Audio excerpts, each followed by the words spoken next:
We never know where life will lead us or what may hinder us along the way. But while every day can feel like one big question mark, it doesn't have to. With the right insights, strategies, and solutions from Western and Southern Financial Group, together we can look ahead to leave the unknown behind.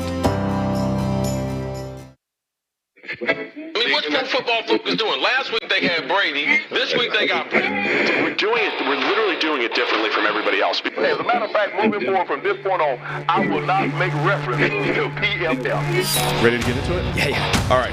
We're going team by team. I would be very careful about slinging stuff. Am I going to get sued? Is it illegal on this? I like football season, all the things that go with it.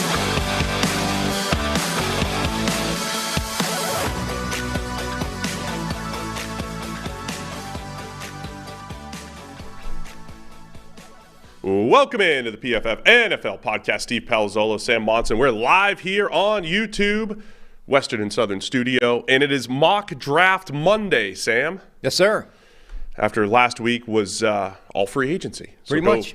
We appreciate everybody for tuning in. Had a banner week last week, covering free agency and trades and all the fun stuff that was happening. There was some news over the weekend that perhaps we should cover before we get into Mock Draft Monday. Okay. I didn't tell you about this, but Brandin Cooks being traded to the Dallas Cowboys and Chauncey Gardner-Johnson getting signed by the Detroit Lions, I think are the most notable news items. Mm-hmm. But we could cover those quickly, and then we're going to fire up the PFF Mock Draft Simulator and just pick some players. One of the millions of people doing that today. Are there millions per day? Or I think so. It's a lot of millions. Definitely. Well, we have, if all of our listeners we joke one each. Yeah, the millions and millions of things. Like, for the mock draft sim, it's actually real. It is real. There are genuinely millions of people using that thing. So we'll do that in a minute. But first, Brandin Cooks traded to the Dallas Cowboys, late round draft pick exchange. Yeah, love that move. I like it a lot. I wasn't even trying to joke when I texted you yesterday the Cowboys are cooking. It was like, that's a real legit move that I like. Yeah. No, that move is great. Brandin Cooks is still a really good wide receiver. I don't, whatever reason it is that teams move on from Brandin Cooks, he's about to hit 30, right? But he's never hit free agency. He's in 5 different teams now, and they've all been via trade. Yeah. That's got to be some sort of record.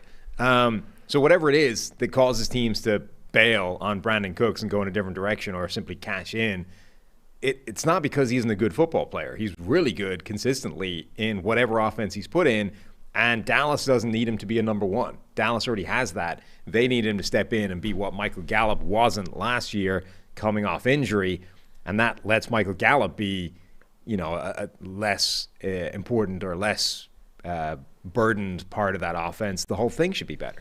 Is this what happens once you get rid of Zeke? You can get a real playmaker in there. This is the right move for Dallas. I'm all about moving receivers down a peg on the depth chart. CeeDee Lamb won't move down a peg. He'll still be your number one. But Brandin Cooks as a 2A and Michael Gallup as a 2B looks fantastic. We'll see if they still want to address tight end or if that's just Jake Ferguson and Peyton Hendershot essentially taken over there. But this is how you win in the NFL. Not that Brandin Cooks is some, secret sauce, but he's a top 32 to 40 receiver in the NFL, if not better. He should be able to replace what they lost and hadn't replaced in Amari Cooper. Yes. A legitimate, maybe not the number one, but a guy that absolutely takes some focus off the number one, lets everything else be better. Yeah, I guess the only question about Cooks is he dropping off a little bit as we get later in his career? I don't think so. Again, you mentioned he's been everywhere. He was with the Saints for 3 years, Patriots for a year, Rams for 2, Texans for 3. He's produced everywhere. Most of the time he had a pretty good quarterback, but he handled less than stellar quarterback situations with the Texans over the last couple of years, and he can pretty much win at every level of the field. He's a good player. Yeah, he's still only 29. He'll be 30, not in the season, I don't think, but maybe at the end of it. When is his birthday? Yeah, why don't you look that up? I will. And then Chauncey Gardner-Johnson going to the Lions. I feel like every year there's at least one team. I'm not saying they're following our blueprint, but like when you look back at what they've done, it's like, man, if I had the opportunity to do things, I would replicate that. I would do something very similar. And the Lions, after already signing Emmanuel Mosley, already signing Cameron Sutton at cornerback, bring in Chauncey Gardner-Johnson to play that safety hybrid role, add more versatility, but really just adding a good quality player to the secondary. So once again, they can go into the draft and into this mock draft without massive needs and feeling like they have to force a pick in the back seven. Huge move for them. I love this approach of, look, we haven't necessarily done amazingly at getting guys in the draft to stock at the secondary and make that an elite unit. We're probably going to need to go back to the well, but let's guarantee this group is going to play at a certain level with several veterans coming in free agency. I mean, the Lions they've had a really, really strong free agent period, and they still have the draft with extra capital to go. I mean, you really have to love where the Lions are heading, with the one caveat being that, maybe Jared Goff has a cap to how well he can play or how far he can take a team. Yeah, I mean... September, by the way, for Brandin Cooks. So you get like a month of 29 from him. So does this count as his age 29-year-old season? You usually use opening day as that. I don't know. It feels like a fairly silly way of measuring things. Okay, he'll be 30 during the season. Anyway, so the Lions, all of a sudden, with just solid options in the secondary, and we'll get to the mock draft in a minute. I don't think they're out of the cornerback market in the first round, and that's maybe the thing that I love the most about this. It's not just filling needs so you don't have to force a pick, but it's filling needs so that you could pick the best players, and then on top of that, attack the secondary maybe with crazy volume, just for security's sake, for future-proofing, but also for tactically matching up on a week-to-week basis. Yeah, and it just means that they don't have to force it. We've been sort of looking at these mocks and going, can you really take one of these corners at number 6? That feels kind of rich for them. But they pick again at 18. Now they can go, all right, let's take the best player available at 6. Let's hope a cornerback is there at 18. And if there isn't one we like at 18, fine. We've stocked up. We'll come back in the second round. We'll see if there's value there. But they're now in a position where they just don't have to chase, forcing a need and exploiting or suffering a lack of value because of it. All right, last piece of news coming out of the weekend. Adam Thielen, formerly of the Minnesota Vikings, he's going to sign with the Carolina Panthers. That tweet you sent me was hilarious. But the Panthers now add Thielen to Terrace Marshall, Laviska Shenault, have Miles Sanders in the backfield coming off in free agency, as well as Hayden Hurst. So the weapons are coming together in Carolina. Field Yates tweeted, the Panthers offensive skill group has started to take shape this offseason, adding running back Miles Sanders, wide receiver Adam Thielen, tight end Hayden Hurst, and a quarterback that will be taken first overall. To which somebody called Junes has replied, you couldn't get arrested with these weapons at an airport. Which is, it's pretty true. Which is pretty hilarious. Yeah. But so I laughed. I chuckled. I don't think it's necessarily because the Panthers are doing a poor job. I think, they gave up they had to give up DJ Moore to go get pick number 1, and this is what they're left with. I think Adam Thielen still has enough left in the tank to make an impact, maybe a 3-year deal. Might be a little rich for him. Laviska Shenault, interesting player who would flash at times as that, former fringe first-round player coming out of Colorado. Hayden Hurst is okay as a tight end, played well in Cincinnati. So it's a lot of okay there. And I think they're still looking, I think now with DJ Moore gone, who's that wide receiver one? Will they have an opportunity to get that this year? It's going to be tough with less draft capital. Yeah, it's not looking good for whoever's going to be the quarterback there. When you look at the weaponry he has, whether it's Adam Thielen, Terrace Marshall, Laviska Shenault, Hayden Hurst, Miles Sanders is fine. Chuba Hubbard, it's not a good group. It reminds me a little bit of the Colts a couple of years ago, where there's Panthers fans somewhere that are talking themselves into this. Right? They're gonna push back and say, well, Adam Thielen's basically a 1, and he's always been there, right, with Justin Jefferson and Stephon Diggs, and Chenault's a perfect 3, and Terrace Marshall's ready to break out. Like you can spin their top 3 receivers, and even Hayden Hurst, who again he's a solid tight end. You could spin this into positivity if you want. I'm just, complimenting Dallas's move to go get Brandin Cooks when they already have Michael Gallup and they already have CeeDee Lamb. That's where my mindset is. I mean, look, right? There was a period where Adam Thielen was, I think, vastly underrated and was kind of 1 to 1A with Stephon Diggs. When Justin Jefferson arrived, though, like Thielen's, I'm not saying it was because of Jefferson, but coincidentally, Thielen reached that age, which was 30, where he started to decline and hasn't really been the same force. His touchdowns have gone down each of the last couple of years. His yardage and kind of general production has plateaued a little bit, and his effectiveness in terms of yards per route run has gone down each of the last 3 years. He's just reached the age now where he isn't the player he used to be, which is fine. Like, he's had a great career, but you're now buying into that as Carolina for, multiple years and thinking, I don't see a turnaround in that. Maybe it's there, but even as Panthers fans, that feels like a difficult sell.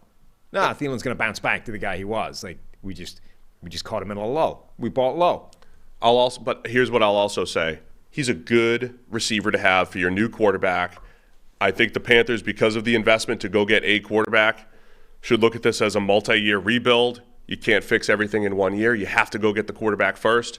Next year's focus is going to be wide receiver 1, target 2, actually revamping that receiver core that, took a little bit of a hit with DJ Moore moving on to Chicago. They still have cap space. Like, they should not be out of the running for Nuke Hopkins. For Nuke. Yeah. Now that changes everything. And that's a contract that is, not great. It's onerous, but it's not as bad as it used to be. And, the Brandin Cooks deal can only have helped a team trying to acquire Nuke Hopkins because that was for pennies. So if that's sort of what you're paying for in terms of, hey, this contract stinks, we know that, we'll help you out with the trade deal, it's not going to cost you much. Like, Carolina only has crappy picks left, so throw one of them towards Arizona for Nuke. I'm not trying to overrate just what that does, though, right? One move, right, like DeAndre Hopkins, moves Thielen to his more comfortable wide receiver 2 spot. It moves Shenault to more of a gimmick player. It moves Terrace Marshall to less pressure, a 3 who could break out and eventually overtake Adam Thielen. Now you've got 4 receiver pieces there, all because you have one Nuke Hopkins who, assuming he hasn't lost a step, is still a top 10 caliber receiver. And by the way, a lot of Panthers fans hate that concept because they're like, oh, why would you? It's a win now move for a team that's looking to the future. And yeah, but in order to get to the future, the quarterback that you're about to draft number 1 overall or wherever in the top 5 if you trade again, that guy needs some sort of chance to survive. Like, we've just seen how hard it is for several quarterbacks. If you have a terrible situation with nobody to throw to, you might ruin that guy's career before you get to the future. So bringing in a Nuke Hopkins for a 1 or 2 year deal to make sure that that guy has somebody to throw to is kind of important. And then it's not like it mortgages the future, right? Like, the deal you take on is simply an awkward amount of money to carry for a couple of years, which you have that money. After that, you let him walk, and then you invest that money that you had tied up in Nuke Hopkins in something for the future when you've decided your quarterback has actually succeeded, right? Our guy we drafted number 1 overall, after 2 years of throwing to Nuke Hopkins and Adam Thielen and whatever, has actually flourished. And we're 100% confident this guy is the future. We're getting this, Trevor Lawrence turnaround that we're just seeing now. And all of a sudden, we got a ton of money freed up because Hopkins is gone. So I don't think you should look at that as, that's a short-term move, and we were long-term vision right now. Like, they can coexist. I also think in the NFC South, if the number one pick's good right away, you actually could win now in that division. And on top of that, there is a precedent, right? Andrew Luck throwing to 1 year of Reggie Wayne as a possession receiver, and then Nuke Hopkins specifically aiding in the development of Deshaun Watson and aiding in the development of Kyler Murray, right? Both of those guys took a step forward. I mean, Watson always had Nuke Hopkins, but that was his guy for a while. And then Kyler Murray's production took a step forward when Nuke Hopkins showed up and they had some pieces around him. So there is precedent there and something for the Panthers to consider. The PFF NFL podcast is sponsored by Western and Southern Financial Group. While you focus on your roster moves, Western and Southern helps advance your money moves. Buying your first home, planning to start a family, wondering how to make your money grow? Well, Western and Southern's playbook of life insurance, investment, and retirement solutions helps you rest assured on game day. Team up to understand needs and address goals with a game plan built just for you. Get started at westernsouthern.com/PFF. All right, Sam, we're going to fire up the mock draft simulator. And how do you want to do this, man? We just go through? Do you want to go? You want to alternate picks? You want to just predict? What do you want to do? Let's ask the chat. That's what we did last time when myself and Michael were drafting. How do the people want us to chat? Do they want us to draft? Collaborate as a war room, or alternate, or do what? So 3 options. Collaborate. We both decide as a war room, what we would do. We alternate, or we actually pick what we think teams are going to do. The original mock, the one, the Kuipers of the world. The one I hate the most. The one you hate the most. I do. That's why it's funny. Yeah, I mean, I'm happy to try to predict whatever we do. I would use collaborate as an early lead in the chat. I like collaborating, even though last year I believe I was weak in the war room last year. I let you bully me early, but then we had another collaborative mock where I stood my ground. Yeah. There's a lot of people with incredible optimism suggesting that we should take a conference each. We can barely get the team straight when we're reading from a list of them, let alone figuring out on the fly in the mock draft sim, which is the AFC and which is the NFC for each person to deal take with. A conference? Right. I see. Sam AFC, Steve NFC, something like that. Where's the vote? I think collaborative is winning that. All right, so we're going to collaborate as the general manager. We're going to make our picks. So the PFF NFL podcast is making our picks as of right now. Look, this is subject to change. I'm still grinding more film. This could change. Sure. You and everybody else. Yeah, we're all grinding, right? So all grinding. This could change between now and the end of April. So this is as of March 20th. What should we do? Mm-hmm. So is that what we're doing? Yeah. And we can trade. And we can trade because you can trade as well. Everybody can PFF trade. Mock Draft Simulator. So if you're on audio, I do suggest going to check out the YouTube. Maybe follow along when you can. But we'll do our best to try to paint the picture.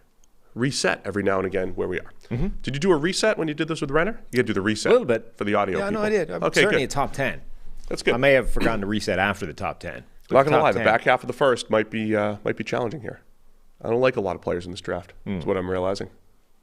I think, like an NFL team, I might have only 10 to 15 players I'm willing to take in the first round this year, which could make this difficult if you make me pick. You're like the Patriots. Yeah. I got a board of 16 people. That's about right. That Nice. might be what I end up with once the model's done running. All right, let's start. Carolina Panthers are on the clock. Let me start with this. Do we buy into C.J. Stroud being their guy? This is our pick. I know where you and I will go, but I'm still not convinced that it's definitely C.J. Stroud here, as the rumors have swirled and as we've discussed.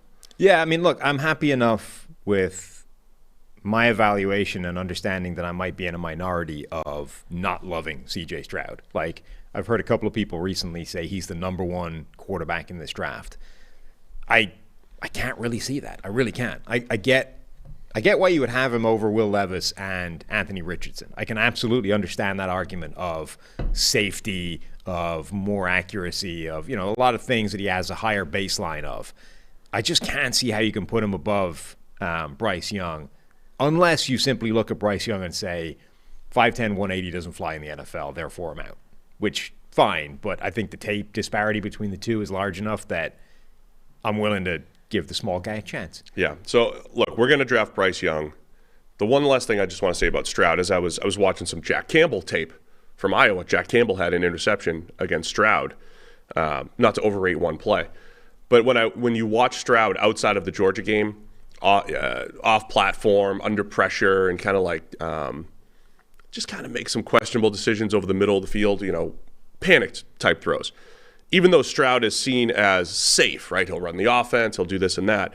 Also feels like the one, if you give him a bad situation, if you give him a rough offensive line, if he's under more pressure than others, could have the most disastrous results. That's where I think I land on Stroud. You know what we need to do?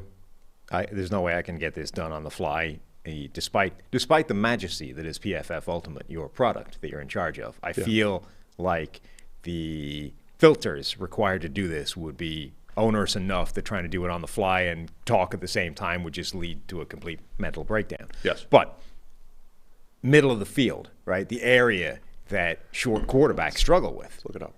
That, the Kyler Murrays and the Russell Wilsons, they never target the middle of the field because they can't see because they're little and short. I suspect that the performance between Bryce Young and C.J. Stroud over the last couple of years, simply targeting the area that short guys are supposed to struggle with, would be night and day in favor of Bryce Young and not C.J. Stroud. But as I say, I don't like my chances of being able to dial that up on the fly. All right, targeted with. Oh, no. Okay, there we go. I got middle of the field. Uh-huh. I'm going to get there. You're going to get there. Okay. Let's talk about number 2. So we're going to take Bryce Young, number 1 overall. Well, hang on. First of all, are we entertaining this concept of trading down? This idea of Carolina just wants control. They want control, they want options, they want the ability to determine what happens and who their quarterback is. So let's say for a second that C.J. Stroud is their guy. Chris Sims is in their war room. Chris Sims is pounding the table for C.J. Stroud. This is the best QB in the draft. Turns out that Josh McCown only watched that Georgia tape. They didn't bother going any deeper. So they see Stroud's their guy. If Stroud's your guy, are you trying to trade down? I mean, they might be, but we're the GM for every team, so we know that we're going to covet Bryce Young. So this makes it tricky. So because I think they have two options if they're thinking of trading down. It's Houston or it's Indy. You just gave a grimace. Does that mean my take was very, very wrong? No, it's close, but Ultimate's doing something funky. Oh. I got to tell the people. I've got my middle of the field filter, and I've got Bryce Young with a 94.3 passing grade and C.J. Stroud with a 93.5 passing grade. So very. Now, when you say middle of the field, is that between the numbers now or I have to look actual up. Middle of the field? So it's with 13 through 39. So that's the numbers. On the field of 53. That's in between the numbers. Do you want me to tighten it? I feel like to get a true reflection of middle of the field, it needs to be tighter than that. The numbers are quite wide. So do you want me to go 20 to 35? Yeah, I guess. So now we're changing it to 20 to 35. Now we're tightening up the middle of the field, and it's still very similar. 94.9 to 93. At the very minimum, it's making the point that the short guy is not struggling in the area where the tall guy is good. Yes. Like the area he's supposed to stink at because he's tiny, he's not. That's over the last couple of years. Now, what I could do here, because I imagine Baker Mayfield's numbers were perfectly fine. He threw well everywhere in college. I'm sure Kyler Murray's numbers are fine. But if I add them to the mix just to see if there are any differences there, this thing's we have a little regression here. This thing's exploding on me. I mean, the other element would be frequency, right? Like there's performance on a per throw basis. How are you performing when you actually target the middle of the field? And then it's how often do you target the middle of the field? Because, if you're short, you might just simply not attack that area. I don't have percentages, but Bryce Young does have about 55 more passes than C.J. Stroud over the middle. I think generally this idea, like he doesn't struggle in the area that he's supposed to struggle. Doesn't mean he won't at the next level, but there's no evidence that this sort of problem for that type of quarterback is going to be a problem for him. So anyway, that was I think they could think about trading down. I think always if I'm at a pick, I'm going to consider trading down. To me, I think I could play the game and get my quarterback a little bit lower and pick up extra picks. The only two options to me are number 2 and number 4, Houston or Indianapolis. Yeah, basically, I would be honest with the Colts, or try to get some honesty out of the Colts and say, who do you love? Yeah. Right? And but then that's the problem for those. Your risk is taking the third option at quarterback potentially if you move to 4. And theoretically, Arizona could trade out too. So 4 is a more risky one. It's risky. But yes, that's the problem with both of these trades, or any trade theoretically that Carolina wants to execute, is you're kind of reliant on either the team trading with you telling the truth, or it's this weird mutual trust pact where you're like, okay, listen, if we're going to make this deal happen, it's because we still think the guy we like is going to be there, or we don't care because we like multiple guys, which feels a little bit. I'm never entirely sure I buy that when teams say things like that. No, we like 3 of these guys. Really? Anyway, so to me, the only real option if you're Carolina is if you can convince Houston that you're willing to trade back with Indy and say, hey, if you want your guy, you're going to have to give us something. So you got to fish for information, and Houston doesn't want to tell you who they want because that could make you take the guy that they want. Right. So that's all right. Here's just some numbers to chew on here. Okay. I went back. Baker Mayfield, this middle of the field. Baker Mayfield's the best, 95.9. Then Bryce Young at 94. C.J. Stroud at 93. Kyler Murray at 92. So they all threw well to the middle of the field. Kyler was a tick below. That has shown up in the NFL, even though he was really good in college, for whatever it's worth. I think the next filter to add here is maybe take out the downfield throws, because like throwing a deep post is probably the wide open needs stuff. To be like shorter. Anyway, so I got to grab intermediate. So as Walt points out in the chat superstar Walt, we're in danger of the time expiring for our number 1 pick. So who are we picking? Bryce Young's name is on the card. Okay. I'll take Bryce Young. Bryce Young is our pick. I'll go back to the filters. People love listening to us just ramble and talk through this stuff. Yeah, all right, Bryce Young. Can we get a full screen in here so that we can see? Can we follow along better? Wow. Actually, well, our monitor has the quad box going here. Yeah. So I actually can't see what's happening on the screen. Yeah. I don't know if that's... You're aware that you can have a mock draft sim working on your laptop right there. Oh, I'm just going to have to do it myself? I mean, I'm just saying it's quite an easy thing to just draft a player there. Bryce Young. Yeah. All right. At number 2, the Houston Texans are on the board. What are we going to do if we're the Texans? I mean, you and I have different QB rankings. Yes. Mm-hmm. I think I have Stroud 2 as of last time, but I have Anthony Richardson as 3. However, I have stated that all depends on my risk appetite. Right. I could take either guy. The narrative at the moment is that Carolina loves C.J. Stroud and that Houston loves Bryce Young. So it would be an interesting dynamic if Carolina bucked that, if they ignored the current narrative and took Bryce Young number 1, and then all of a sudden Houston has to basically choose their second favorite quarterback, assuming their favorite one just went. Who would that be? I don't know. I don't know. Oh, man. I'd rather just take Bryce Young. That's why we did that at number 1. I don't know. Maybe it's my recency bias of seeing a few bad. Oh, look at that full screen. That is helpful. Thank you. Maybe it is the recency bias of seeing a couple bad C.J. Stroud passes and not just watching the Georgia game. I'm the opposite of Georgia game in here. When I mentioned risk appetite, it's like, do I want to take the big swing as a team? Or do I feel like I've got a pretty solid pass game infrastructure around? That's where I think Stroud, if you want to have success in his first 4 years as a rookie contract quarterback, get the good pass game infrastructure, good offensive line, good weapons. I don't think the Texans are there yet. No, none of I think the Colts are closer, and so I feel like I'm more comfortable with the Colts taking C.J. Stroud than the Texans, which means if I'm in Houston's draft room right now, I'm leaning Anthony Richardson.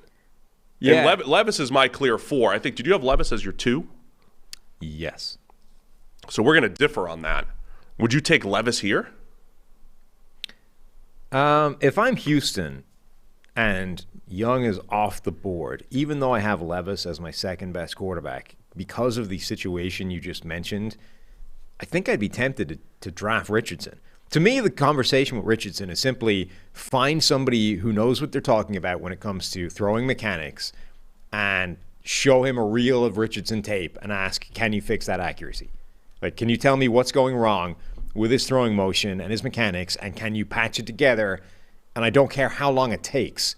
If you say it's going to take 18 months of practice, fine. But simply answer the question of whether you can realistically fix that, or is that going to be who he is in perpetuity? Because if you think you can fix that, everything else is so insane. His ceiling is through the roof, and his floor is really high because he's so freakishly athletic. You can have like a very functional offense, even if he's completely scattershot from a passing point of view. So Richardson is the guy that I would be leaning towards with a bad roster. Do you think with our friend Bobby Slowick there calling the plays, the Kyle Shanahan system, Shanahan did draft Trey Lance, and we thought, hey, maybe he's going to revamp the system. However, the Shanahan system has absolutely best operated with quick release, accurate quarterbacks. Maybe like Mac Jones would have stepped in and been pretty solid in that offense. Maybe Bobby's going to show Kyle how it's done. Maybe he is. Maybe he is. All right, let's go. Let's give Bobby Anthony Richardson and say, here. Oh, let's go. Figure it out. Anthony Richardson, number 2? Yeah. All right, Anthony Richardson going to the Houston Texans at number 2. Now. Also, that lead, you remember when Buffalo had Josh Allen and their backup was, who was the tiny kid from Jake Georgia? Fromm. Yeah, Jake Fromm. And it's like, what possible relevance has Jake Fromm got to Josh Allen in quarterbacking terms? Like, nothing he does is remotely applicable to anything that Josh Allen does. Well, now, in this scenario, Houston would have Case Keenum and Anthony Richardson. Same kind of thing. Like, I can impart a lot of wisdom to you, but none of it is relevant to you. Like, what you do, watch what I do, and then realize we're not even close. Right. In skill sets here.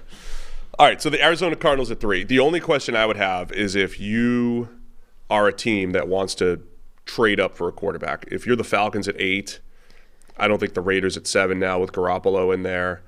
Yeah. Is anybody willing to leapfrog the Colts here? But remember, the Raiders are on this, like, it's the middle-class contract for Garoppolo, and you can't possibly expect Garoppolo to play 17 games in a season anymore for anybody. So if you're the Raiders, maybe they're out of it in terms of trading aggressively, but they're certainly, I don't think, out of the quarterback market. So how many of these teams would be interested? Because you got to assume the Colts are going QB at 4. So if you love one of the next 2 guys, Stroud or Levis, you've got to be looking to trade to 3, right? Do you, though? I don't, because, I'm not trading up. As GM of the Raiders or the Falcons, I think with the Falcons I would consider Richardson, if he was there. I would love Richardson if I am the Falcons. Yeah, but I'm not. I don't think the Falcons or the Raiders, I don't think they should be looking to trade up. I think we're all just going to sit probably, right? So the Raiders to get to 3. Are you working a trade over there? I'm looking at it, yeah. Their 3rd-round pick, number 70, would get you there. From 7 to Easy. 3. The number 100 will also potentially get you there. This is to get This is to get Will Levis. Well, hang on. So the Raiders pick 70, 100, and 109. Apparently, any of those 3 picks will have Arizona accepting it.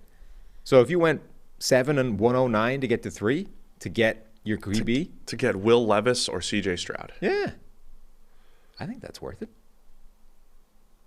Huh? I would do it if I'm Arizona. Right. But what Arizona's potentially given up here, moving from 3, Seattle will then have their option of the best defensive player in the draft, Will Anderson or Jalen Carter. Let's assume Jalen Carter's cleared here for the sake of this discussion. Seattle gets their choice of best defensive player. Lions then get their choice of next best defensive player. If I'm the Cardinals, my perspective here is I believe that Will Anderson and Jalen Carter are in a different world on the field compared to the next group of defensive players. Tyree Wilson, any of the corners, all of them. I'm going to lose out on one of those 2 players in exchange for an extra 3rd rounder, basically. So according to the sim will accept any of picks 70, 100, and 109 to get you to 3. So pick 70. So I'm picking pick 70 plus, one of these. Let's split. Let's give him the middle one. So pick number 7 and pick number 100 for pick number 3. Puts I feel like the Cardinals are giving up an impact player, but I'm okay. Yeah, I'm okay being, we don't want to have overconfidence in our evaluations. Yeah, so let's make that trade happen. Raiders at number 7, trade 7 and 100 to number 3 for the Arizona Cardinals. The Raiders are now on the clock at 3 for their quarterback. Who are they picking? I mean, I think they're going to pick Stroud, right? If they do that. Give Stroud to Josh McDaniels. Yes. All right. I'm in agreement there. We'll at least do that. Now I have to do this trade now too? Yeah. On my sim? Again, how hard is this? So that puts the Indianapolis Colts on the board at 4. What did we do, 100? Yeah. 7 and 100. With QBs going 1, 2, 3. So this is like the worst possible scenario for the Colts. They sat there at 4, and 3 quarterbacks went off the board, 1, 2, 3. Did you purposely do this just to screw the Colts? No, but, I mean, you can argue that Levis is their guy anyway. I mean, we don't know whose guy anybody is at this point. So let's go Levis at 4, and all of a sudden we've created this world that QBs go 1, 2, 3. Unlikely to exist, but it could. Has that ever happened before? I don't know, 99 draft that had all those QBs. We had Tim Couch, Donovan McNabb, Akili Smith. So they went 1, 2, 3. They went 1, 2, 3, but 4 was like Chris Samuels or something. Yes. Does that sound right? That's exactly what it was. The 99 draft? Yeah. And I don't know about if anybody in the chat have 4 quarterbacks gone to start a draft. Oh, no, it was Edgerrin James. Edgerrin James was 4 to the Colts. Samuels. Look at you, Bill Polian. Must have been a different year. But he went 4, right? It was Samuels with LeVar Arrington the next year in 2000? Maybe. 2 and 3? They went 2 and 3. That's what it was. So they went that year, the 99 one. It was QBs 1, 2, 3, and then running back, Edgerrin James and Ricky Williams. Then Torrey Holt, Champ Bailey, David Boston. Then it got weird. Fernando Bryant at 25 to Jacksonville. Really good draft, actually. I've got some other numbers for you here. Okay. C.J. Stroud is, when you go intermediate over the middle of the field, all the numbers are pretty high just in isolation because it's a lucrative part of the field when you choose to throw there. But C.J. Stroud and Will Levis are in a different tier below Baker Mayfield, Bryce Young, and Kyler Murray. So the middle of the field, intermediate level in college, Baker Mayfield, Bryce Young, Kyler Murray, all very good. C.J. Stroud and Will Levis, I just threw him into the mix, well below that from a grading standpoint. I would say it's worth pointing out the conference that they did that in, with Big 12 being different to SEC. The Big 12 is different. Yeah, so in other words, Bryce Young throwing that well in the SEC to the middle of the field in intermediate, he doesn't have the same middle of the field issues that some of the other guys have. It doesn't mean that he won't. It just means right now there's basically no evidence of that, which is something that this is the numbers showing what the tape already says, which is Bryce Young does not struggle at the things he's supposed to struggle at for his size. Like he's able to manipulate the pocket, find throwing lanes, and somehow see things over the middle of the field despite being a munchkin. All right, let's go to pick number 5 here. Don't go there. That's perfectly acceptable. It is perfectly acceptable. All right, so we've got 4 quarterbacks going off the board. It seems crazy, but you got to have a quarterback. How do you feel if you're the Colts getting Will Levis? You really think that could be their guy? He's your 2. You must feel good about this. So there's 2 different things. There's one, like, how do you feel about getting Will Levis, period? And then there's 2, how do you feel about him being your guy if 3 quarterbacks have already gone? I think those are probably different conversations. But, like, I could easily – I mean, he's my quarterback too. I can easily understand an NFL team talking themselves into him being the second best quarterback in this draft. So if the Colts are of that opinion, this is great for them. I could also see teams talking themselves into not wanting to touch Will Levis in the first. I think that would be harsh. I'm just saying, particularly look, all I'm saying is there were people when Zach Wilson came out, there were people like, oh, I got a third round grade on this guy. Now, look, there are literally thousands of evaluators, and I may have heard like the one, but there are people who are willing to go take a stand when they see something on film that is just concerning, whatever it might be. True. I think Levis has he's most likely to have enough concerning things on tape that it seems like, I'm not going to take him in the first, right? Because we talked about quarterbacks being this binary thing. You either want them in the first or you don't. You either want them in the top 10 or you don't want them anywhere. Yeah. I can see teams just saying no on Levis. But my argument would be I can't see all the teams saying that. I agree with that. I can see some teams. I said some. Yeah, no, that makes sense. But it's like the Kenny Pickett thing, right? Like, who knows? Teams probably had second, third round grades on Kenny Pickett, but one of them had him number 20 overall, apparently. So I can't see Levis falling out of the first round because I think there's enough teams that wouldn't have that for him to get drafted somewhere. All right, we're on to Seattle at number 5. Seattle's on the clock at 5, Lions at 6. Dream scenario for them. This is a dream Seattle situation for Seattle, unless they love one of these quarterbacks and they want to have some Geno insurance. But they get their pick of the best non-quarterback in the draft. I'm of the mind that player is Will Anderson. I think the one question that arises in my draft room, I don't want to do this normally, but I look at my current depth chart and I say, look, Seattle has players at edge defender. Uchenna Nwosu, Darrell Taylor, Boye Mafe was a second-rounder last year, Alton Robinson. I don't want my current depth chart to dictate where I go in the draft. However, I could see Seattle doing that and saying, defensive interior, yeah, we have Jaron Reed. Yeah, we have Draymond Jones. However, there's still plenty of room for a Jalen Carter, an interior disruptor where they might like their edge defenders enough when there's an extra interior pass rush. Would Seattle actually lean Jalen Carter over Will Anderson here? Yeah, maybe. I mean, this was an area where obviously free agency impacted it a bit. They added Jaron Reed back. They added Draymond Jones, who is that sort of interior, lightweight, pass rushing type of defensive interior guy. Jaron Reed bringing more bulk to the middle.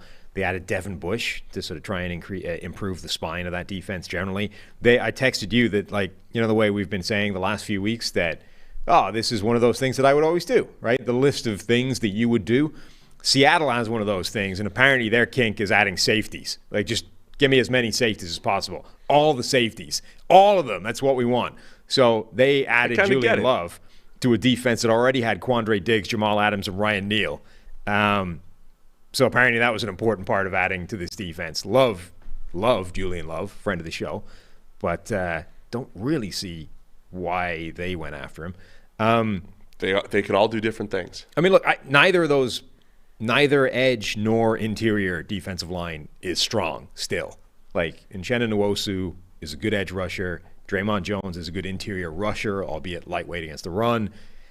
It's kind of the end of the story for each position. Like, Boye Mafe, maybe they expect him to take a big jump, but you wouldn't look at either of those positions and say that stops you drafting whoever your favorite player is. I think you have to look at it and say, look, Jalen Carter's stock right now appears to be plummeting between the legal issues, showed up at his pro day, actually worked out and looked like crap and couldn't make it through the end of the drills. Like, that's a big red flag. I don't know if it is. I don't know how much I want to weigh that. Why? So whatever the reasoning, right? Now, he's going through some stuff. So that's the thing. The reasoning could be anything from the dude is like working through some trauma here to this is indicative of the Todd McShay character concern questions, or he's about to get paid, he's getting lazy, whatever it is. This could be a spectrum of things. None of them are good. And the fact that to me, the big red flag is that he actually went out and did that, as opposed to sort of going, sorry, tweaked a hamstring, I'll get back to you when I'm, 100% ready to go. I don't understand why. We'd have the same criticisms. Oh, this dude's got he's got a hamstring go. But the guy's too injured during he won't work out. It's so much better to leave people thinking that than it is to actually show them that on tape. Yeah, my only concern with this whole discussion here, Sam, for simplicity's sake here, is as soon as we pick Will Anderson, Jalen Carter, I think would be the slam dunk pick for the Lions. As the Seattle GM here, are we going to say, hey, no on Jalen Carter, there's too much going on. But for Detroit, we're like, oh, yeah, of course, we'll take him. Because if he drops, like if we're going to drop him here, if we're not going to pick him for off-field reasons or whatever else is going on, where does he land? Is he at pick 15? Like, how far does he go? I don't know, but I think it's a different conversation when the alternative is Will Anderson sitting there. That's my answer. When he isn't. I want Will Anderson because I would always take Will Anderson over Jalen Carter. I don't want my current depth chart to dictate things. If I was Detroit and I had the choice between Will Anderson and Jalen Carter, even if I just invested in Aiden Hutchinson and James Houston broke out and I've got two other pass rushers there, I would still take Will Anderson over Jalen Carter. Got to be true to the board. So I'm taking Will Anderson if I'm Seattle here. All right. You good with that? Yeah. Obviously, because you said, let's go. Jalen Carter's going to drop. Will Anderson goes number 5 to the Seattle Seahawks. So now we have to have the Jalen Carter discussion again in Detroit's draft room. Yeah. And to me, this was part of the risk. Again, I'm making some assumption that the legal stuff won't be a big deal. I mean, well, whatever.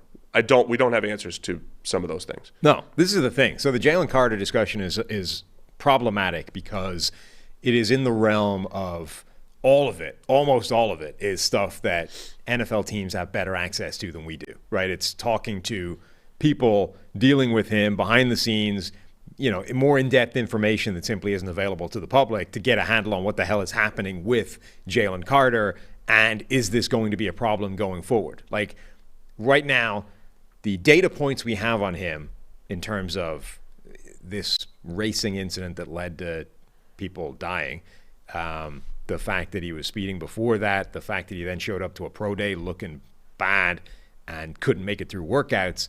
I think other people were saying interviews hadn't gone well as well. Like, all of these things, that could be anything from this guy is working through some trauma. It's a one kind of isolated incident that demonstrates a lack of maturity that, can be put right easily in the right structure, et cetera, et cetera. All the way to the other end of the scale is this is like Isaiah Wilson 2.0 unfolding in front of your eyes. So those are two very different, outcomes of this. And there's almost no way for us to figure out what that is. You just have to gut feel, how bad do you think this is for Jalen Carter? NFL teams presumably are going to have a much better handle on where he is in that spectrum, notwithstanding the fact that Tennessee drafted Isaiah Wilson in the last couple of years. And, so their R&D can't have been that great. All right. I mean, Isaiah Wilson also just wasn't a good player in addition to everything else he had going on. Okay, so all that said, Detroit's depth chart screams we could use a Jalen Carter. They've done a good job developing edge rushers. You've got a Lynn McNeil there as your big 325, 330-pounder. Jalen Carter complements all of their front seven extremely well. And, as we've mentioned a million times now, Detroit did their due diligence in free agency, bringing in 3 players in the secondary, all good, solid players. So I don't have to fill a cornerback need here, though I could. I could think about Devin Witherspoon, who I think is the best corner in the draft, Illinois. I think that'd be my debate here. Jalen Carter, take that shot, or Devin Witherspoon at corner, because Emmanuel Mosley's still on a 1-year deal. Witherspoon's got that potential. Depth is good there. I also feel Dan Campbell would be a good head coach for a guy with maturity issues potentially to go to. Like, I feel like Dan Campbell in the spectrum of 32 NFL head coaches would be pretty high on the list of guys that you want to keep a draft pick on the straight and narrow. He's in the Mike Tomlin mold of, that's a guy I want mentoring a young guy with some problems, if that's what we're dealing with here. And so, as the chat, we might as well just be the Detroit Lions chat here. A lot of Lions fans in our YouTube chat here, Sam. Mm-hmm. A few Lions fans have assured us that they would never pick Jalen Carter, and others said, absolutely, the Lions will draft Jalen Carter if he falls to 6. As always. I'll repeat this forever. The absolute certainty with which people declare things a month before the draft is insane, given every single year a bunch of things that people have declared entirely will never happen. 0% chance don't happen or happen. And then on top of that, after the draft, if you look back 3 years and you said, who are the best 32 players in the draft? And there's like 7 second-rounders and 5 third-rounders and a 6th-rounder and an undrafted free agent. And it's like, well, what if they were in a mock draft 3 years prior? Yeah. It would look crazy. Yes. Anyway, are you willing to take Jalen Carter here at 6? Yeah, again, with the caveat that we don't really know what this is. At this point, I think he's fallen already to get to 6. We're going to use this information. We know what he is on the field. We've seen him get sent home from the combine, not work out. Not and sent when he home.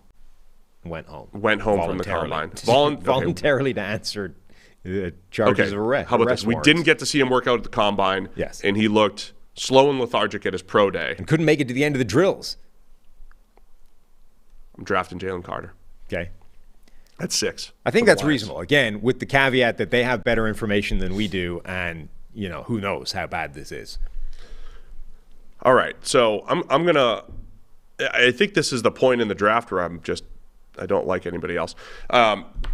There's definitely points in the draft where quarterback value drops off, non-quarterback value drops off. I really think we're looking at 2 potential blue chip players. It might only be 1 if Carter, does have enough other issues.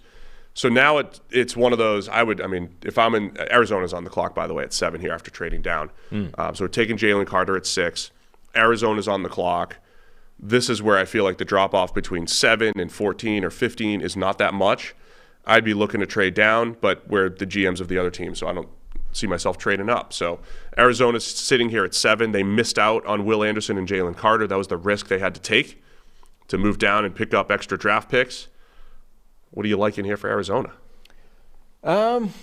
Arizona are in a tough spot now. They need everything, right? Yes. So in a way, they're caught between this classic spot of this is the area in the draft where it happens every year, where the blue chips have gone. All the players that you think are absolute surefire blue chip players have disappeared, and now you have to choose from the rest. But the flip side is for Arizona, they basically need everything, so just pick your favorite player and move on.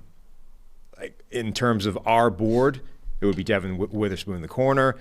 A lot of people love Tyree Wilson in a way that I can't quite understand. I don't know how to handle that right now, right? Tyree Wilson. So I'm looking at the consensus board right now. Edge rusher from Texas Tech. Yes, thank you for doing that. I don't know if I don't have the PFF board up. I put it on the consensus board just to see what that is. I have Devin Witherspoon. We have him at 8. Tyree Wilson, Quentin Johnston, Christian Gonzalez. Is PFF similar? It's the same, right? We have Witherspoon at 7, Tyree Wilson at 8, Quentin Johnston at 9, Christian Gonzalez 10. Oh, maybe I'm looking at the same board as you then. I thought I did the consensus one. Either way. Actually, that's some sort of composite. Hang on, I have the PFF big board right here. I can do this without. I went all the way. I used my sliders all the way to the consensus board, so there might be a couple differences in what I see. No, it's the same. Witherspoon 7, Tyree Wilson 8, Quentin Johnston 9, Christian Gonzalez 10. Good to see Renner just doing what the Masters do. Tyree Wilson might be on my no draft list. Not that I just don't want to be the team that walks away with him, right? I do this in. It sounds harsh, but I do this in fantasy drafts sometimes, Sam. I don't know if other people do this, where it's like, I know this guy might be the 15th best player or 20th best player, whatever he is. I just don't want him on my team for whatever reason. I don't want to root for him. And this has nothing to do with Tyree Wilson personally. Yeah. In the evaluation process, I can see where teams would want to take that chance and all that stuff and the upside and the length and all that stuff. I'm just not there yet. I want someone else to take the Tyree Wilson chance. To me, it's one of those things where because I'm much lower on a guy than the consensus board, I feel like it takes care of itself. It's not like someone else will take it. But the problem is that we're now the GM for every team. I don't know what to do with this. No, I know, but to me, it's not like so. I mean, that's a fairly aggressive statement that I just don't want Tyree Wilson on my team. So I don't like him as a prospect, but there's a point where I'm like, all right, I'll take that. I want him on the team at some stage. I need to explain why because but to me, my point being that I'm never going to get that opportunity because someone's going to draft him at 6. So it's I would take him somewhere at the ass end of the first round. Sure, right. And he's never going to get that far. I don't have to concern myself with where he's going to get drafted because I'm never going to have that opportunity. That's fair. That's how I should word it. But I'm coming this through the lens of there's 15 players I would draft in the first round. And when I say the no draft list, it's because I'm coming in saying I only want people above certain thresholds, and he's not hitting them right now. So but until I see workouts or whatever, he's got a foot injury, so I don't even know if we'll see him work out. But there are definitely players that are on a no draft list. There are players that I just don't want. Period. Because I don't think that they have any shot of working out. And you're right. I should word this differently. I don't want Tyree Wilson where he's going to go. Late first round, if he was there for whatever reason, that's just where I would put late first, early second. Look, I said the same thing about Rashawn Gary at the time. To complete the bingo card, there's nowhere that I would have drafted Christian Hackenberg because I thought there was a 0% chance that he had any hope of working out. Like at in any league. Yes. The Christian Hackenberg thing was when because in the world of don't speak in absolutes with the draft, don't make declarative statements, which, by the way, if you listen to a lot of the things we talk about, we've been very careful with that. Very careful. Like somebody cranked out this article on some Tennessee Volunteers site that literally transcribed our conversation about Hendon Hooker and how we hate the Tennessee offense, not because it's bad for college, but because it has almost zero applicable traits to the NFL. It's almost impossible to figure out how it translates to the NFL. And if you listen to that, nowhere did it say that Hendon Hooker is bad or that he can't work out or that he won't be a good NFL player. It's simply lamenting how frustrating it is that the offense he's running at Tennessee has very little application to what he's going to have to do at the NFL level. So very rarely do we come out and just say, this guy cannot succeed at the next level, this guy won't be good, he stinks, right? I was happy saying that for Christian Hackenberg because he was bad, he had almost no chance of working out. And the other element that I think needs to factor in there is people were talking about him as a first-round draft pick. So I didn't really feel terrible hammering the kid. Whereas, even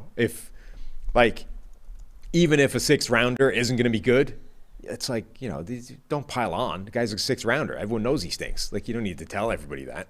Like, there's QBs in this draft that have 0% chance of working out. But most people know that, and you don't need to pile on and be like, that guy stinks. Like, if it's a first-rounder who stinks, then I think it's fair to sort of highlight that. And with Hack, when we were hearing he was fringe first into the second, madness. Point needed to be made. Yes. All right, so I'm not trying to sound harsh on Tyree Wilson. At some point, I guess we'll end up forcing the draft pick here. I could explain why maybe Tyree Wilson would work. All right, Arizona at 7. I think they need edge, interior defensive line. So badly. But they also need corners. They need everything. I mean, it's literally pick your favorite player from this list that's available. So this is the drop-off where the blue chips are gone. Pick your favorite non-blue chip. That's who you're drafting here. Let me tell you where my debate would go. Devin Witherspoon, I think, is the best outside corner in the draft. I say that with less confidence than I say in a Will Anderson evaluation. But I would say Devin Witherspoon is the top corner. I could be talked into Joey Porter Jr. I also love Brian Branch. And I've said before, I've got a type. Give me that slot that plays the run and tackles well and safety slot hybrid. And, they're losing Byron Murphy, who played a little bit of slot for them over the last few years. I don't know if this is too high for Brian Branch, but I would honestly be debating him at any point for these next few teams. I don't love him as a player, but I think there's an interesting argument for Quentin Johnson here. Arizona presumably is going to get rid of Nuke Hopkins at some point, which leaves them with a stable of small receivers like Marquise Brown, who they have to pay, Rondale Moore, Greg Dortch. Like, these are all small, shifty, limited wide receivers. Let's give them a giant target who can move. Yeah. By the way, that's the difference between positional evaluations too. Quentin Johnston, I think, has similar questions as, say, a Tyree Wilson for me. But with Tyree Wilson, you can't hide his weaknesses if you wanted to be an every down player. You can hide Quentin Johnston's weaknesses, just like DK Metcalf wasn't a perfect all-around prospect, but you could play to his strengths and get tons of production out of him. I could see that happening with Quentin Johnston. So it's a slightly different argument for me. I like Jackson Smith and Jigba as my top receiver over Quentin Johnston, but would you say in this particular spot, Johnston's the fit? I think he's a better fit for what Arizona needs. Yeah, this is a tough spot. This is the first difficult. I hate this. I hate doing this live in front of the people, letting it all hang loose here. If it broke down this way, I think Tyree Wilson from Texas Tech would be the pick. But this is not who we think will be drafted. This is what we would do. And I don't even love Quentin Johnston, but I think that to me is, I would go, my choice, if I'm the GM, my war room take here would be a 50-50 debate between Quentin Johnston, the wide receiver from TCU, and Christian Gonzalez, the cornerback from Oregon. Gonzalez, I think, would be in the mix as well. I'm fine with that, by the way. I think I want to go defense here, though, for Arizona. There's so many holes on the defensive side of the ball. And I'm letting the current depth chart dictate things. I don't love Quentin Johnston enough to do this. Which is fair. So let's go defense. Devin Witherspoon, Christian Gonzalez, and I'll throw Brian Branch in there. Let's say that's our 3. Christian Gonzalez, to me, is the best scheme fit for what they're going to be running with Jonathan Gannon coming in. Playing that much zone, off. Man, Witherspoon would be good in that scheme, I think, too. I'm going to let you win. Oh, nice. Gonzalez it is. You let me pick Gonzalez over Witherspoon? It's fine. Gonzalez is all right. I hold my cornerback takes weekly. You know what I mean? Yeah. So they're all close. It's fine. All right, let's go Christian Gonzalez from Oregon. Nice. To Arizona at 7. It's fine. Now Atlanta, pick number 8. Now Atlanta at 8. They're not going quarterback here. Nope. They could go back to the receiver again. They could go. They need their defensive help. Tyree Wilson and edge always in play for Atlanta. That's what they do historically. Thomas Dimitroff, doesn't matter who's there. Anything you're looking at here in particular for Atlanta? Just glance at the chat. Chat superstar Walt is still hung up on Anthony Richardson going to number 2. Yeah, I can't keep up with all of Walt's takes. Man's got to learn to let go. Yeah, you know, it's okay. It happened. If you think it's a mistake, that's fine. Listen, we're a team here. We're all a team here on the PFF NFL podcast. You can disagree, but you got to commit. I mean, look, okay? Teams make mistakes in the draft all the time, but you don't get a do-over. You just got to. The draft continues. The card's in. We got to go. We can't redo the whole. We can't restart the show. No. All right. Look, if you're unhappy with our mock drafting, next Monday is just a week away. We're going to change everything. Or here's the thing, do your own. Do your own. Mock draft sim works. Go fire it up. Make your own better draft. So Atlanta, same kind of conversation to Arizona. They need kind of everything. They, at least on defense, and I know they added a lot in free agency. Another team that added a lot of players. But the problem is they needed like almost everything at every level. So even the players that they've added, it's not really changing the needs. So what are you looking at here? I mean, I think they could use a corner. So your guy is still on the board. It's still an option. I think they could use anybody on the defensive line. I know they got Grady Jarrett, David Onyemata now, but that wouldn't stop me drafting an impact defensive lineman if you think there's one there. Kalijah Kancey would be a fascinating That's 3 kind of undersized, penetrating defensive linemen, which would be kind of interesting to watch, actually. So that's a potential option. And, of course, Brian Branch, who would fit in well with Casey Hayward and A.J. Terrell. Any edge rusher. I mean, anybody on defense I'm good with. So they're also, they're well equipped to go best player. It's easy to look at the depth chart and say they have Casey Hayward, they have A.J. Terrell. Both of those guys head into the last years of, Terrell presumably is going to get signed long-term. Casey Hayward's getting older. Yes. So a long-term play here, drafting a corner is fine.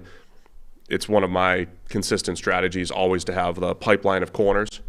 So I'd probably vote Devin Witherspoon here. All right. I can do that. Good with that? Yeah. All right, so we've just gone corner. Devin Witherspoon going number 8 to the Atlanta Falcons. Now the Bears are on the clock. And now, no matter what you think about Tyree Wilson or Kalijah Kancey, a massive need for the Bears. You were lamenting their inability to add defensive linemen here during free agency. When we did a 3-round mock coming out of Bears free agency, though, we did give them Peter Skoronski as a guy that at the time we thought maybe could play tackle, but they just who'd they sign at tackle? They signed somebody. Oh no, they signed a guard. So right tackle could be a spot that they still have to attack. They signed Nate Davis. They could still attack right tackle, or Cody Whitehair could be a cap casualty at some point in the future. You could have Skoronski kick into left guard. I saw somebody suggesting Whitehair is moving back to center, potentially playing there. So I'd love that and put Skoronski at left guard. Well, the other thing is, so if Nate Davis has been brought in to play right guard, then Tevin Jenkins possibly kicks back out to right tackle, which I don't know that they want to do that. He didn't look great when he played right tackle. Yeah, I'm thinking tackle that they're considering right tackle a need still. We've just put Jenkins there. To me, the best trio they can possibly deploy is Tevin Jenkins at right guard, Nate Davis at left guard, and then Cody Whitehair at center. That would make sense. It would. Nate Davis hasn't played left guard. I don't think ever, though. No. So I imagine they're going to keep him at right guard. Tevin Jenkins, we thought, played well at right guard, but who knows what they're thinking here. Yes. And not going to lie, I've lost track of all Cody Whitehair's back and forth center to guard Right, where he's exchanges. actually good. Yeah. He's been good at both. He's been From demoted, memory, that's promoted. the thing. From memory, it's not actually connected. There are players for whom, they played well at center and then not at guard or vice versa. Cody Whitehair, from memory, has played well or badly at both. Yeah. So do we look at the offensive line here and just continue down that path, and you bring Skoronski in and you try him at right tackle? Figure out what to do with Tevin Jenkins? Skoronski at least gives you the most obvious, the most obvious number of options. Like, you can bring him in play left guard, knowing that you need offensive line help, quote unquote, and then figure out where he fits. Because I could see him playing left guard, right tackle. I mean, he could play left tackle if they needed him, but I think they're going to, go with last year's 5th rounder, Braxton Jones, let him continue. So, Peter Skoronski. Now, the shiny object sitting here, though, is Jackson Smith and Jigba. Very shiny object that sits well next to DJ Moore, Darnell Mooney, and Chase Claypool. Yeah, I don't think they're messing with that, though, having just the DJ Moore thing not prevents them, but alleviates the need to chase wide receiver like the Lions. Like, do you love a wide receiver at number 9 overall? Not really. So now they don't need to do that. And then the Kalijah Cansey at defensive tackle. You already have Andrew Billings and Justin Jones. Cansey would be fun. He would be a lot of fun. I don't know if I fully trust him on rundowns. Undersized. No, I don't either. He's a pure pass rusher. Do you want to take that high? So he's going to get compared endlessly to Aaron Donald because undersized defensive tackle from Pitt with almost identical workout numbers. He's not Aaron Donald, but there are similarities to their game, and in a similar way to Aaron Donald, if he's going to play the run in a productive way in the NFL, it's going to be in the backfield. Like, if you get a combination block, if you get 2 guys with hands on him, he's done. But that's the same with a lot of NFL defensive tackles. If they're going to survive and play the run well, it's by shooting those gaps. It's by getting into the backfield. It's by disrupting it on the wrong side of the line of scrimmage, essentially playing the run on the way to the quarterback.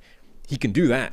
Ed Oliver is the better comp for Kalijah Cansey. I think he's in the middle, to be honest. It's probably a better comp than Aaron Donald because Donald is a freak of nature that we've never seen before.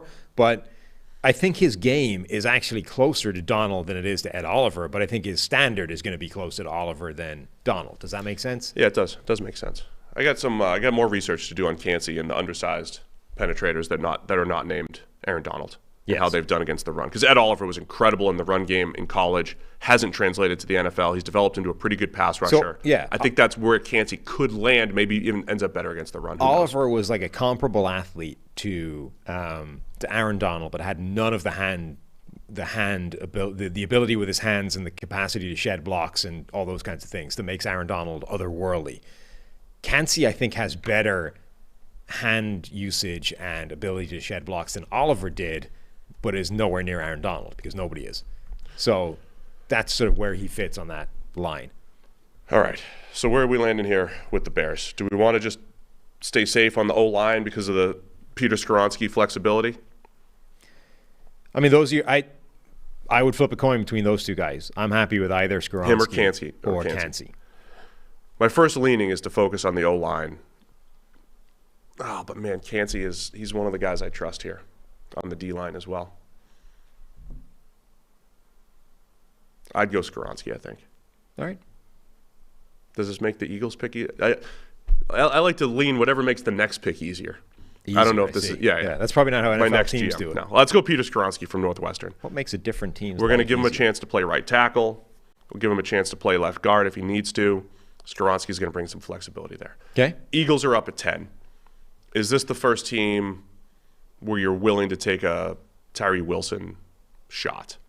Even though we've said, hey, we wouldn't do it until later in the first. Are the Eagles of all teams, with the way they develop edge defenders, did it a little bit with Josh Sweat as a developmental long prospect?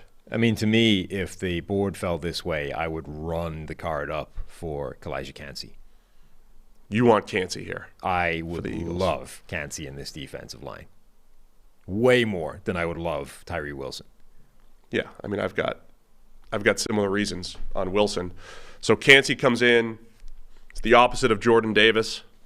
Well, he's almost like a supercharged version of Milton Williams, who didn't really become the player that he was supposed to be. Now, Williams was dubbed an undersized defensive tackle. It was actually way, way, way bigger than Cansey. But if Cansey can become the player that Milton Williams was supposed to be and hasn't really gotten there. Williams was solid last year. That's what I mean. Too. He's been solid, but he hasn't rotation. become, this impact pass rushing defensive tackle. Like, they now need to replace one of those because Javon Hargrave is gone. So if they end up with a sort of theoretical starting duo of Jordan Davis and Kalijah Cansey, that I think ticks everything. All right, well, let's do it. Let's go Kalijah Cansey here for the Eagles. So we got our interior penetrator to go next to Jordan Davis. Back-to-back years of interior defensive linemen. They could not be more different as far as body type goes, but I'm buying it. I'm good with this. Let's do it. Kalijah Cansey to the Philadelphia Eagles. So here's our top 10. We got Tennessee and Houston on the clock right now at 11 and 12, but our top 10 right now, Bryce Young, number 1 to the Carolina Panthers. Anthony Richardson, number 2 to the Houston Texans. The Raiders at 3 have traded up to go get C.J. Stroud. The Colts are left with the QB4 on our board right here, Will Levis. And then the Seahawks take the first non-quarterback, Will Anderson, at 5. Jalen Carter goes to the Lions at 6. Cornerback Christian Gonzalez from Oregon goes to Arizona at 7. The Falcons take Illinois corner Devin Witherspoon at 8. The Bears take Northwestern tackle / potential guard Peter Skoronski at 9. And the Eagles have taken Pitt interior defensive lineman Kalijah Cansey at 10. Titans are now on the clock. The somewhat rebuilding Tennessee Titans. I think everybody was Paris Johnson giving him a tackle for a while here, but they just paid Andre Dillard a whole lot of money. I don't know if they're in the tackle market so much anymore. Decent money, yeah. I mean, enough that he's going to be the starter. Yes, at least one of the starters. But, I mean, Nicholas Petit-Frere is the other one. That probably shouldn't keep you away from drafting a tackle if you love one. It shouldn't, and it's a new Rand Carthon comes over. It's a new GM, so I don't know that just because they used him as a third-round tackle last year doesn't mean that's what they're locked into. Mm-hmm. Teams tend to do that if it's the same regime. So tackle could be in play here. Anybody could be in play. Yeah, another team with a lot of needs, a lot of places they could go. This would be a fascinating landing spot for Jackson Smith and Jigba. Yeah, I agree. I think Treylon Burks has the potential to still do a lot of good for the Tennessee Titans. He struggled with some injuries last year and didn't really, had I think an unreasonable task to basically try and replace A.J. Brown within the offense. Was never going to happen, but I think he flashed enough speed, playmaking ability that you think the long-term outlook for him could be good. That probably gets enhanced if you put Jackson Smith and Jigba in there as the sort of high-volume, chain-moving type of guy and let Treylon Burks stay on the outside, do what he does well. That all of a sudden is a pretty nasty-looking duo. Chig Okonkwo as well, the tight end, run after the catch monster, that's some fun playmakers. Yeah, you don't have to convince me to add more playmakers to any roster, especially one that obviously felt the impact of not having A.J. Brown, and it takes a little pressure off Treylon Burks. Their receiver depth chart doesn't look good right now beyond Treylon Burks. I'm all in on Jackson Smith and Jigba. I like him as a better option than Quentin Johnston, other than, teams that have a guy that a place where you could fit Quentin Johnston in a little bit better. So I'm good. 11, Titans going Jackson Smith and Jigba. Nice. That's what we're doing, right? Because I just clicked it. Well, yeah, apparently. That puts the Texans back up at 12. Mm-hmm. Now they already took Anthony Richardson. Yep. Does that change how we're going to run our offense? What are we doing with Anthony Richardson here? Do they want Quentin Johnston as a nice big-bodied downfield threat? So that's been for Richardson's big arm. Yeah, that's been a sort of trendy combination for the Texans all the way through, right? It's usually been Bryce Young as their quarterback, but then giving Bryce Young somebody to throw to with number 12 overall. I still think that's a reasonable gig. Now they've got the movement that I think everyone was assuming would happen at some point. Brandin Cooks is no longer there. So the wide receiver depth chart, it's Nico Collins, who I think has done well, but looks like he has a limit to how good he can be. John Mechie, who a lot of people liked, but is coming off, working through cancer, so who knows what he is going to be going forward. basically nobody you can trust at all. So if we're drafting this quarterback, we said we liked Anthony Richardson going to a team with a bad situation. That's not to say you should lean into the bad situation and, expect it to work. I would try and get him a receiver that you can work with if there's one available. And Quentin Johnston as the second receiver off the board at 12 makes sense. I'm good with Quentin Johnston here. I like the compliment to Robert Woods and Nico, as you mentioned. Hopefully John Mechie coming back. I like a deep threat for Anthony Richardson if we're going to maximize the skill set. Explain what we don't love about Quentin Johnston here.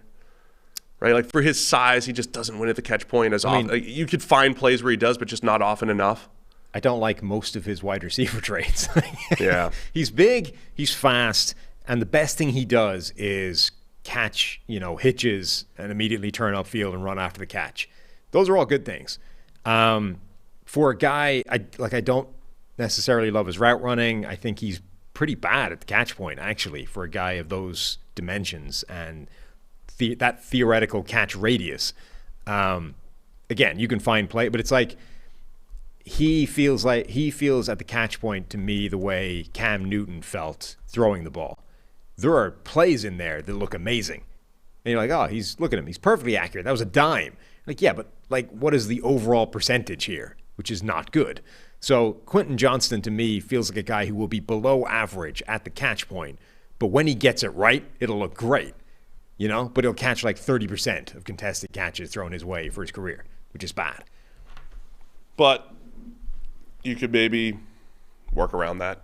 Yeah, and you've talked before about how, look, wide receiver is a very unusual position where you can be very one-dimensional and still be a productive, important player to an offense. Like, DK Metcalf is still far from a well-rounded wide receiver, but he's a dynamic, dangerous threat almost every time he's on the field. So despite my reservations about Quentin Johnston's overall play, I think he can be worth the 12th overall pick in a draft class. I would also reiterate those two things, right? A number two, quote-unquote, number two wide receiver, to me, is still worth first-round value.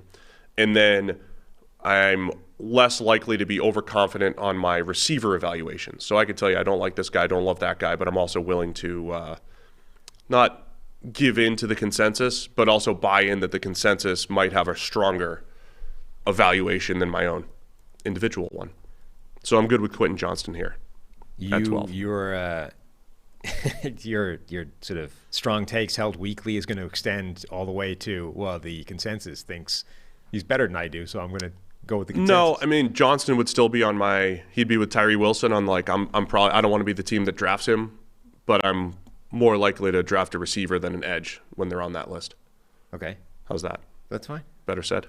Johnston, going number 12 to the Houston Texans. Oh, no. Now, what do we do here? We got to trade for Aaron Rodgers. Jets are up at 13. They're not giving up number 13. Then the Packers aren't giving up Aaron Rodgers. They are. They're going to get. What are they going to give up Rodgers for? A 2? Yeah. Or a conditional one next year.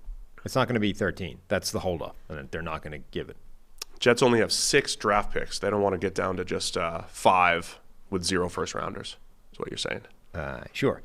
Somebody in the chat was telling me that if you looked at his 2021 tape, Quentin Johnston's, that is, you'll see he was great at the catch point compared to 2022. He was better.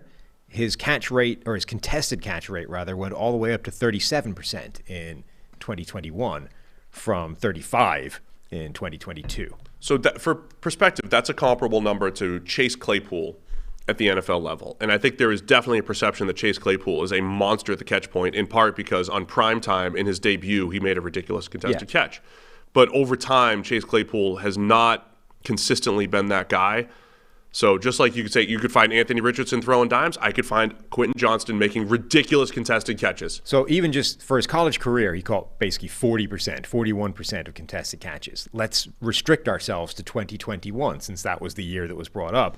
Drake London, who was a legitimate contested catch beast, caught 65% of his contested catches. So that's your standard. If that's going to be your average calling is about card, 40. The NFL, somewhere in that range, I think it's higher than that, but if you're over 50, you're doing well. Yeah. So 65 is as good as you're going to see. But, that's the type of player that he was he needs to be if that's your calling card. Like, so Treylon Burks might be a more fair comp because Treylon Burks, I think, had similar things of, you're this kind of monster, but why are you not consistently doing that? He was at 44% that year. Yeah, so and Burks, for whom we had those concerns, was 3% better than Johnson in the good year that he was supposed to have. And just like anything else, like you could find some really spectacular Burks plays, but when you watched all of them, there's probably some left on the table. Yeah. Either way, we're taking Johnston at 12. We've given Bobby Slowick, Anthony Richardson, and Quentin Johnston. You're welcome, they will tower over little Bobby, but he'll coach him up. He's not that little. I mean, compared to me. Yeah. Bobby was in, when we first met everybody at the Combine, he went into my mental bucket of not Steve height. It was Steve height and not Steve height. He didn't make it. The problem is that the not Steve height was like the range was like a foot in height. There were just all the people that weren't 6'10". All right, so the Jets at 13. Are we assuming that they keep pick 13 here? Yes. I mean, I would give it up for Rodgers. It's not going to happen. Forget it. You really don't think it's going to happen? No. They don't need to give up pick 13 to get Packers Rodgers. have the leverage, man. Nobody has any leverage. Stop it. There's zero leverage in that deal involved. Nobody has any. Everybody wants the deal to happen, and everyone's just holding out. There's nobody leverage anywhere. You know who has the most leverage? Who? Pat McAfee. Pat McAfee, because he had 500,000 people watching live. Did. Just to see Aaron Rodgers say, I came out of the darkness and I choose the Jets. All right. What are we doing here at 13 for the Jets? Tyree Wilson's still up there. Brian Branch is still up there. Lucas Van Ness. I think the corners are probably not in play after Sauce Gardner and DJ Reed. Nope. Paris Johnson at tackle. I think people forget that right tackle is an issue there. Max Mitchell came in as a mid-round pick, had to play probably more than desired last year, was a little overwhelmed. George Fant is hitting free agency. Maybe just going back to the tackle spot here. Tackle would make a lot of sense. Your guy, Brian Branch, I think would be intriguing in this defense. He is. I'm trying to figure out where he fits in with Michael Carter II playing the slot with DJ Reed and Sauce Gardner outside. They traded for Chuck Clark. Traded for Chuck Clark as a versatile safety. Could they add a ton more versatility? Your guy, Will Parks, is on the team, speaking of versatility. You could add a ton more versatility, but of all the teams where, again, I love Brian Branch pretty much everywhere, there's probably a less distinct path to the field here in New York. And I think there's a pretty distinct need at right tackle that matches up the value of the board with Paris Johnson. All right, let's give him Paris. All right. Starting right tackle, Paris Johnson Jr. from Ohio State. Puts the Patriots on the clock at 14. Now, Brian Branch definitely fits with what New England might want to do. Classic Patriots player. Now, there's over the weekend here, this is great. Ultimate's being deployed. You should probably stop timing that for the middle of the podcast. Well, it wasn't by design. There was a bug, not the one that I found, but there was a bug that was that needed to get fixed, and we just did a quick deploy. There we go. I think we're okay now. So New England brings in Mike Gesicki over the weekend. There's a lot of rumors in New England. The great Scott Zolak saying more to come. A lot of rumors about, is it DeAndre Hopkins? Is it Jerry Jeudy?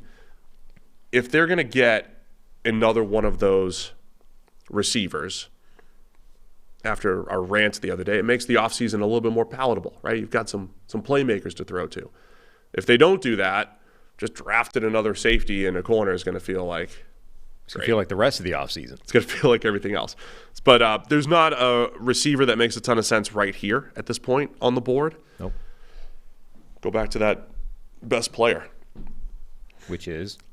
I also think Joey Porter could make a lot of sense. I mean, that would be the signal that they want to go back to the defensive system that they had and used before, and they haven't really had the players to operate over the last couple of seasons. I feel like Joey Porter Jr. might have the best pure press man skills in the draft here. Yeah. To do what New England, it's not even that they always want to do it. I think they want the flexibility to be able to go back and forth, play man, play zone, do what they want. So Joey Porter Jr., I think, is in play, and Brian Branch is always in play for me. Yes, or Tyree Wilson. I don't know if he's their I mean, they might look at him and be like, oh, he reminds me of Chandler Jones. More athletic Chandler Jones. They drafted him 2012, traded up to get him. I wouldn't do it if I'm New England, but... And I know they have, a decent duo already in trio, I guess, in Matthew Judon, Josh Uche, and Dietrich Wise. But I think they could talk themselves into, Tyree Wilson being an heir apparent to somebody or coming in and making an impact on that defensive line anyway. I could definitely see those discussions happening. Devin McCourty has also just retired. Brian Branch isn't a pure safety, but again, flexibility-wise, I think he could play safety. I think he could play just pure nickel. I think I'm more on the Joey Porter bandwagon here, though. Get a good, strong outside corner opposite Jonathan Jones. You could put Marcus Jones and Miles Bryant battling it out at nickel. I'd go Joey Porter. All right. Done. Joey Porter Jr. off the board.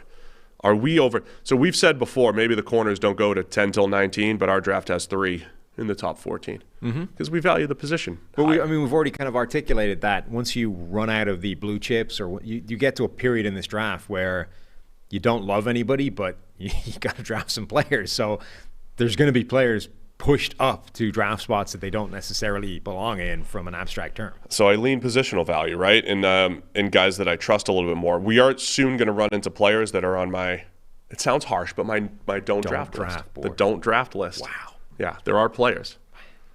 It's not like a big red mark. It's just sounds like quite a big. Let someone else draft. Don't draft. It's a let someone else draft him board. All right, Green Bay's up at 15.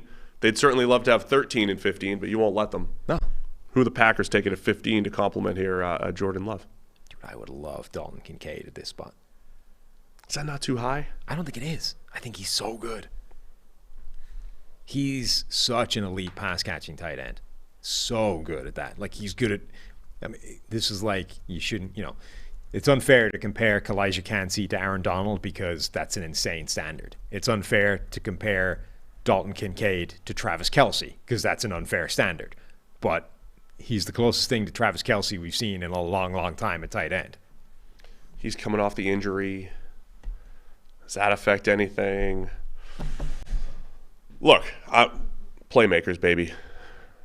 Yeah, you don't have to convince me long that I want playmakers. I mean, it sounded like it did when you first reacted to the idea. I was just playing the other side for a minute. Devil's advocate. Yes. Okay. I'll take Dalton Kincaid. Yes. Let's do it. Dalton Kincaid, tight end, Utah. The production board had him higher than Michael Mayer for a while, and now the consensus has caught up. The consensus.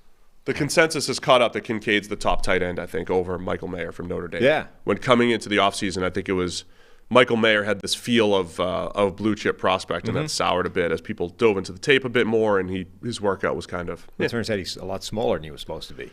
Worked out 15 pounds lighter than probably his playing weight. So I don't know. Those are tough things to figure out what to do with. Was that lighter than his playing weight, or was that the playing weight was inflated? Which was it? It's a good question. I mean, either way, it's not necessarily good, but it's a good yes, question. I dove into the tape expecting to think that Michael Mayer would be the best tight end in the class, and that Kincaid was, this is nice, but he's not as good overall. But he's way better. Way better. Way better. Way better. You've got him way better. Way better. Okay. How close do I have Lucas Van Ness and Tyree Wilson? Is what I'm looking up right here. Okay. Well, Washington is on the clock. Yeah, I'm saying I'm looking at edge defender. I'm wondering. So we've made our bet by paying Deron Payne that we've said as a move we don't love. We've got all this investment. We might need to not pay Chase Young or Montez Sweat. Do we need to get cheaper options in there on the defensive line? Do we have to consider Tyree Wilson and Lucas Van Ness here if we're Washington? Yeah, I think I tweeted or this. Nolan Smith from Georgia. I think I replied to somebody tweeting this, but if I'm going out on a limb, and again, this is like nothing declarative, but I don't think Chase Young plays a second contract on Washington. I don't think they re-up him. I think they'd have to get rid of Jonathan Allen to make that happen, I think. To re-sign him? Yeah, because Montez Sweat has been very, very good. I think they like him enough that they want to pay him as well. So at some point, they literally can't pay 4 defensive linemen $20 million a year. You can't do it. So Montez Sweat is probably do 18 to 20. Although, to be fair, you get a lot closer to doing that if it turns out Sam Howell's good.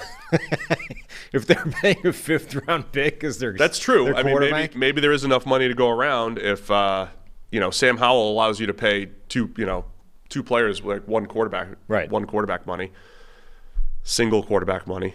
So because even in the spectrum of rookie quarterback contracts, there's a vast difference between a guy in the first round and Sam Howell and his 5th-round peanuts contract.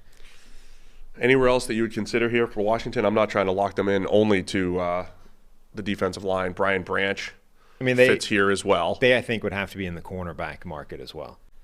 They bring in Cameron Dantzler. They have Kendall Fuller there, so they have 2 outside corners, Benjamin St. Juste. Nothing that's keeping you from taking another outside corner. I know the consensus board has Deonte Banks up there as the next outside corner. Brian Branch as your corner safety hybrid. I think Branch would fit in well here. Yes. Deonte Banks would be a really interesting corner. And I'm only bringing up the next couple edge defenders, Tyree Wilson and Lucas Van Ness, because something has to give, right? The current depth chart of Montez Sweat, Chase Young, to go with Deron Payne and Jonathan Allen looks spectacular, but if we're going to look forward, having a cheaper edge defender might make sense. Maybe not in the first round again, but... No, but that, again, it's sort of like, okay, we are lower collectively on Tyree Wilson than the consensus or the NFL appears to be, but at some point, where's the tipping point there? He's on your don't draft board, so it's probably lower than this. But like at some point in the first round, I'm probably buying Tyree Wilson as value. Oh, yeah, we're getting close to it. I think Lions, Bucks, like Seattle might have an option for him again at 20, and I might play that game even though they just grabbed – did they grab Will Anderson? Yeah, they did. Either way. I like Banks here, Deonte Banks, cornerback from Maryland. You do? Yes. Why is that? Why? I mean, they have a pretty bad cornerback room. Well, they have Cameron Dantzler for...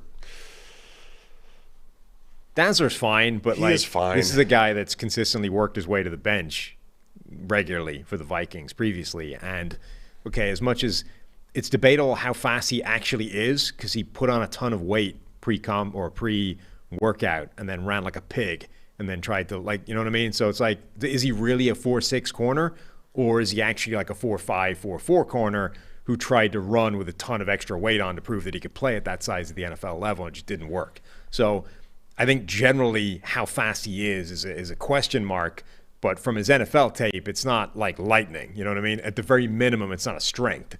And his okay NFL career is going to maybe affect Emmanuel Forbes from Mississippi State, who's a fringe first rounder, super skinny.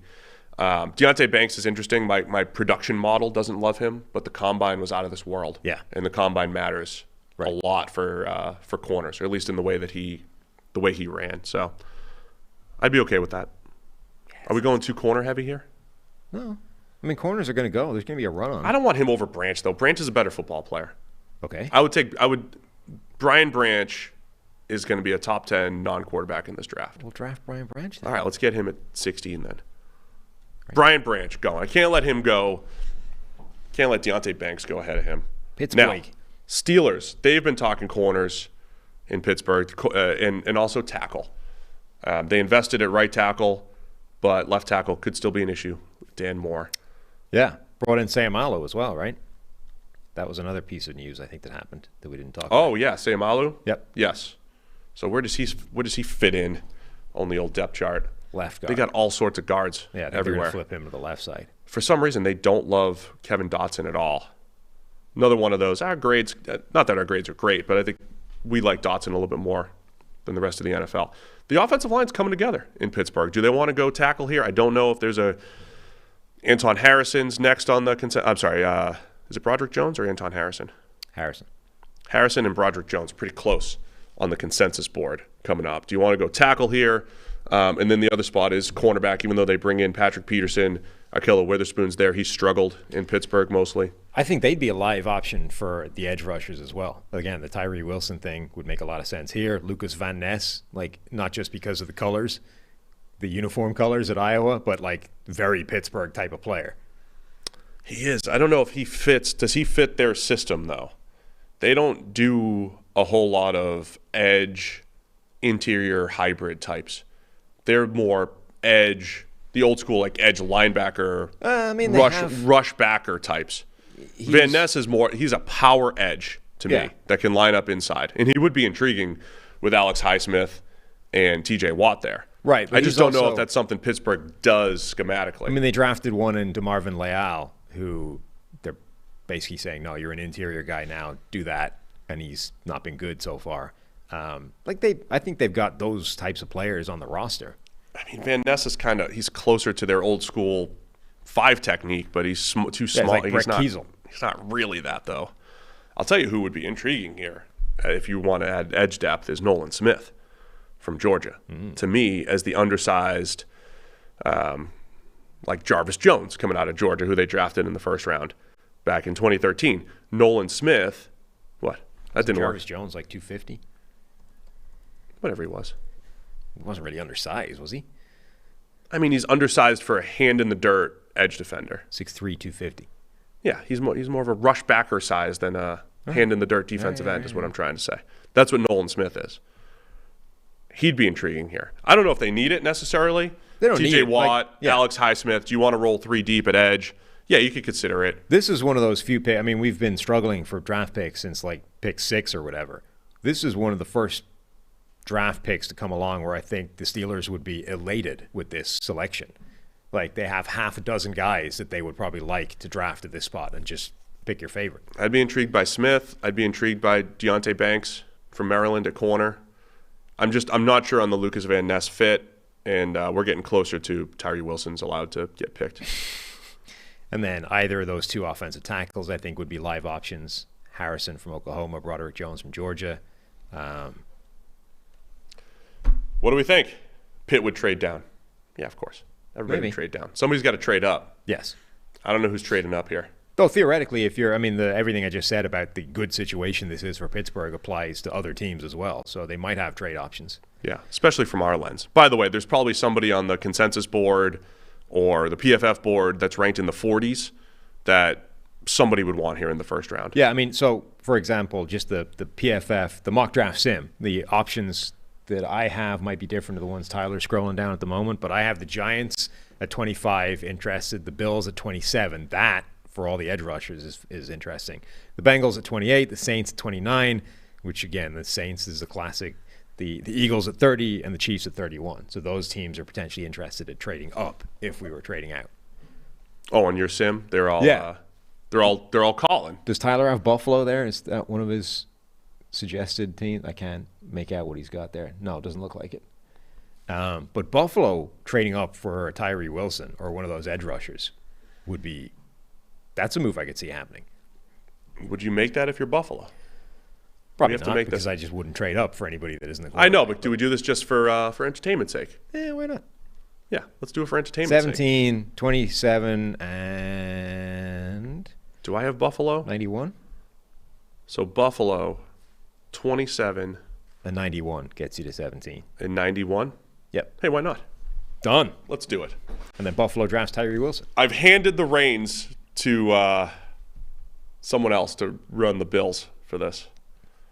27 and 91 for 17. So the Steelers are going to drop 10, and they're still going to get one of their players. And then Buffalo's drafting your don't draft player. Yeah, I mean, look, this is just we have some poetic license here. We can do whatever we want. Tyree Wilson is going to Buffalo just because. I like that. That's what makes things work here.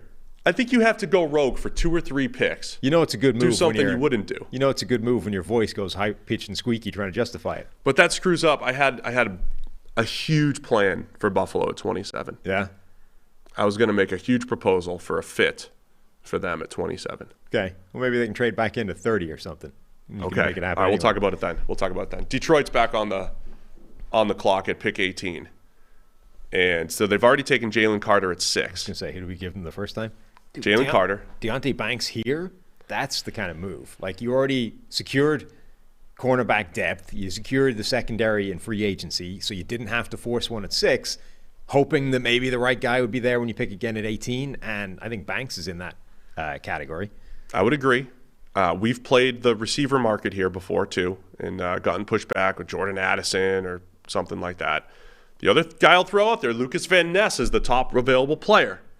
And so I know you've got Aiden Hutchinson. I know you got all these edge defenders. There's only so much. You don't have a hybrid like this. There's only so much like NASCAR, baby. Absurdly tall white grit you can have on the edge, isn't there?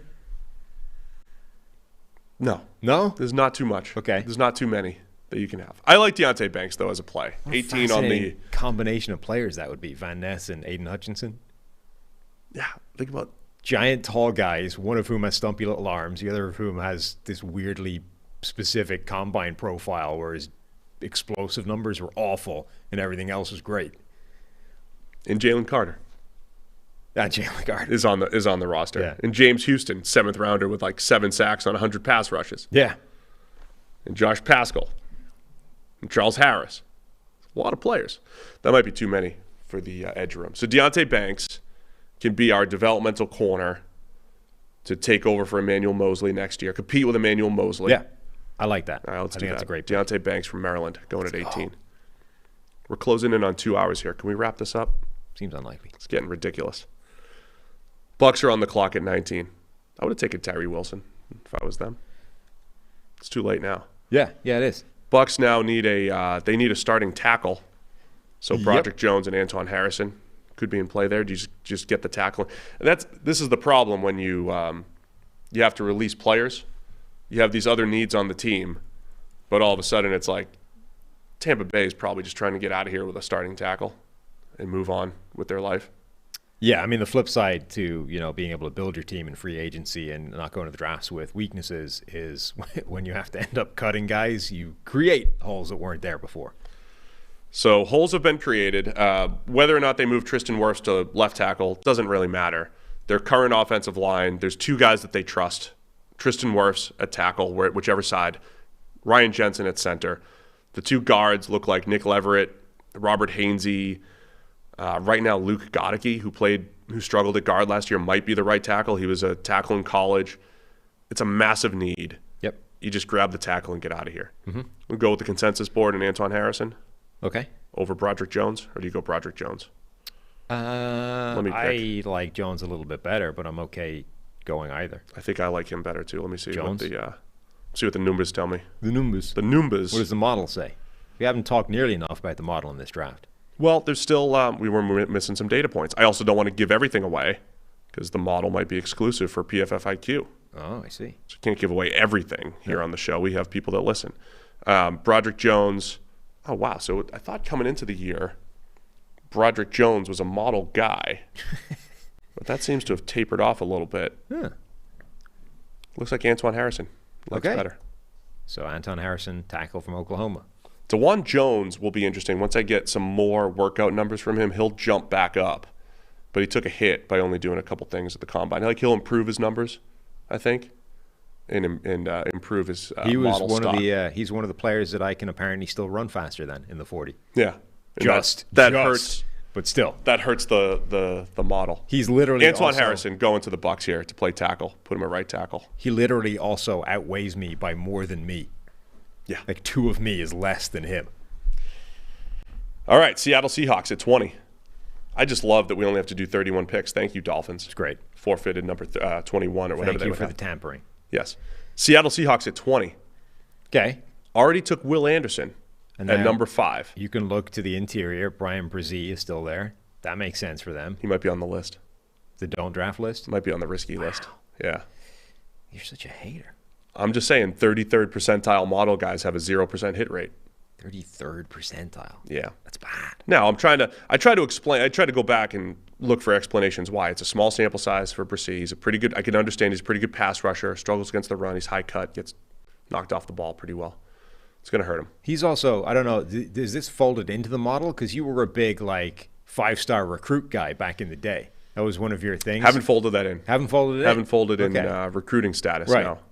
Because that was one of your big things before.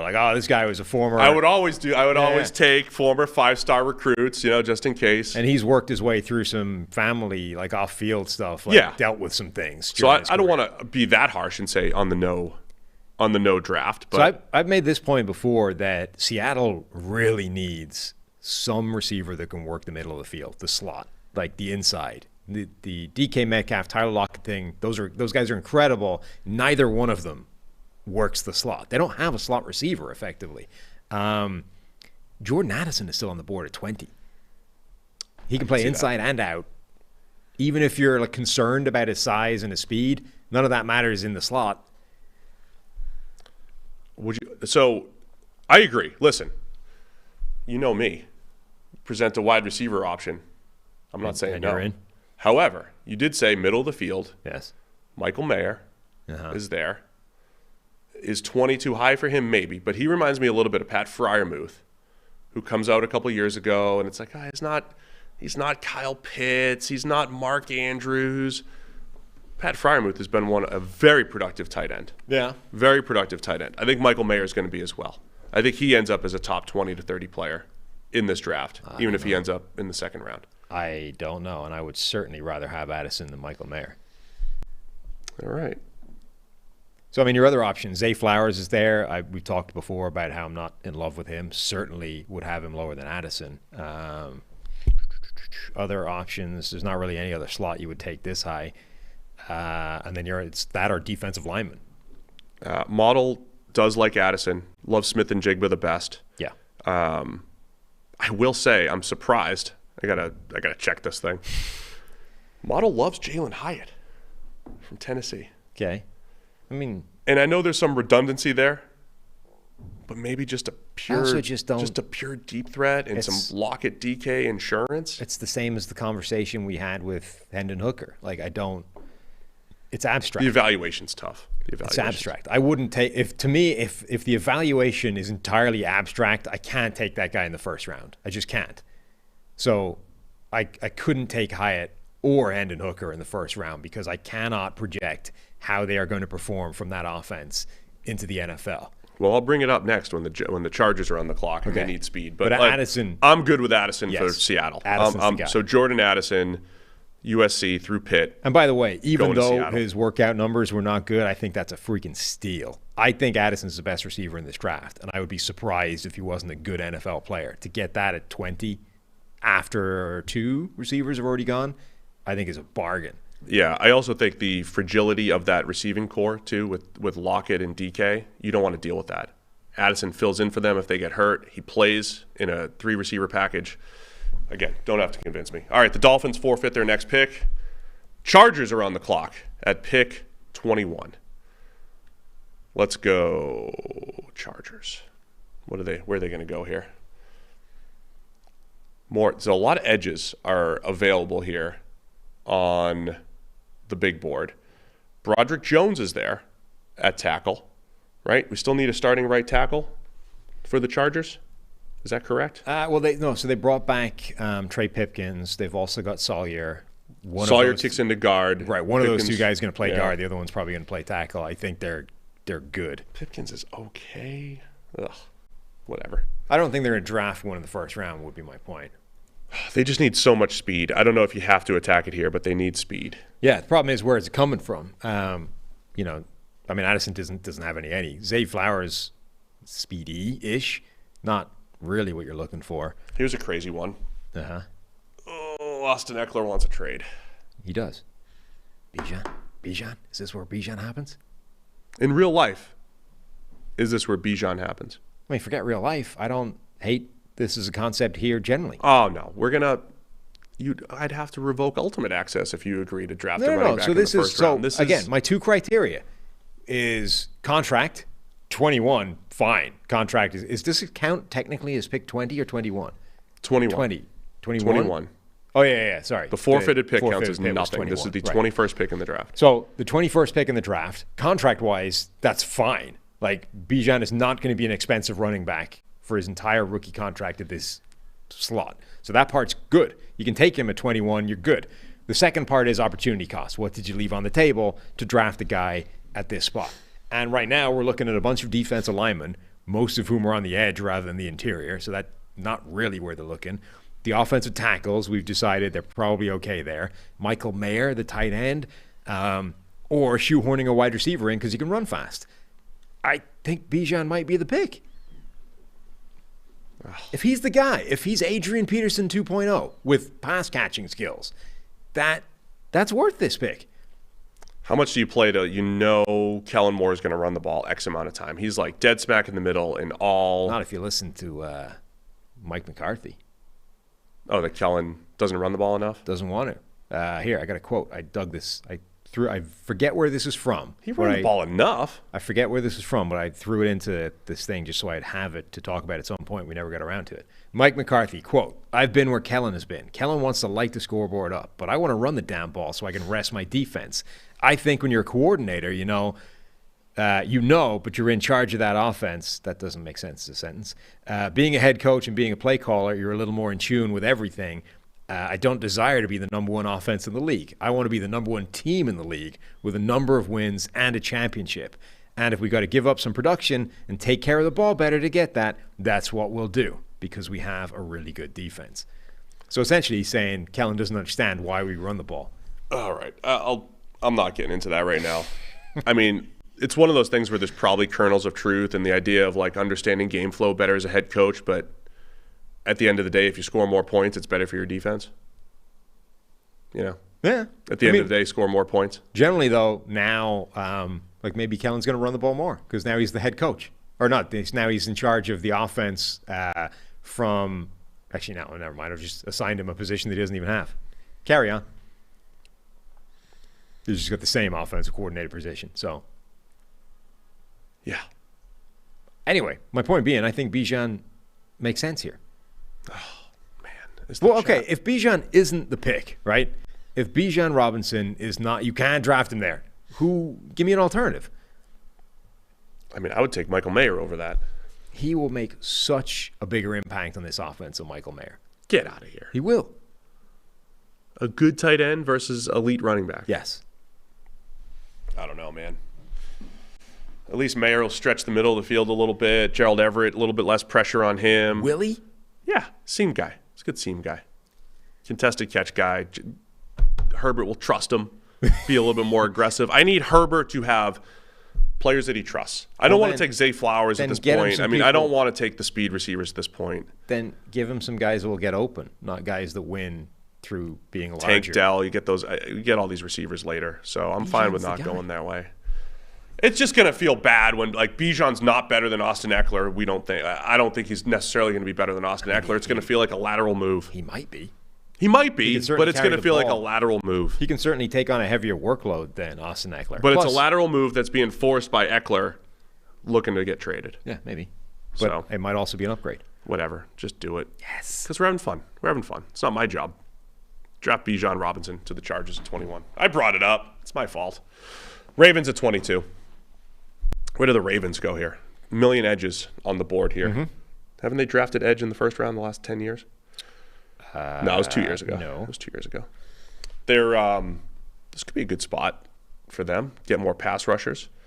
Calais Campbell, as of now, not on the roster. So you get Tyus Bowser, Odafe Owe, David Ajabu coming off of injury. I think a pass rusher makes sense here. Mm-hmm. Now, my question is, do you want power rushers like Lucas Van Ness or Miles Murphy? Or do you want Nolan Smith, who's got power and a little bit of juice? A little juice off the edge. Yeah. Big Nolan Smith fan here. Apparently. I like Nolan Smith. Anywhere else you'd go here? Zay Flowers to add some speed to the roster here. I wouldn't draft Zay Flowers this high. But yeah, probably not. Others might. I think McDonald is coming up on edge. A lot of edges. Yeah, available. Just in terms of value, linemen. They're going to be picking on the defensive line if it breaks this way, I would say. So it's a case of which one. All right, who do you want? Van Ness is the top guy on the consensus board. Van Ness would be interesting in that defense. I mean, he kind of would replace what they had in JPP. Yeah. That style of defender, which is different to the speed, the pure speed in Odafe Owe. I think that from a skill set point of view complements what they already have. All right, let's do it. Lucas Van Ness going to Iowa, from Iowa, going to the Ravens. Yeah. Pick 22. Good value there, according to the consensus board. Vikings at pick 23. Brian Bresee still there, defensive line. They've got edge rush options.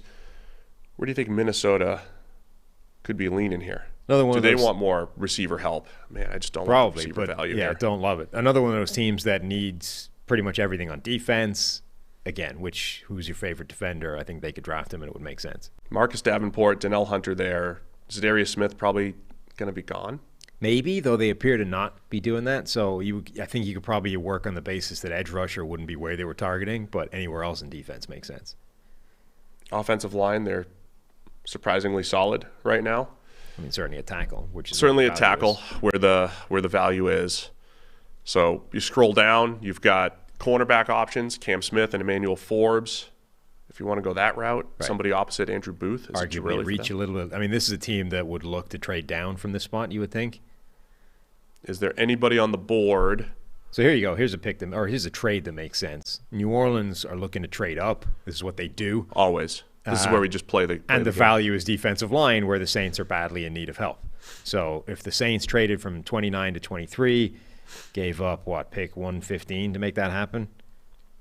Sure. Done. New Orleans on the clock at pick number 23.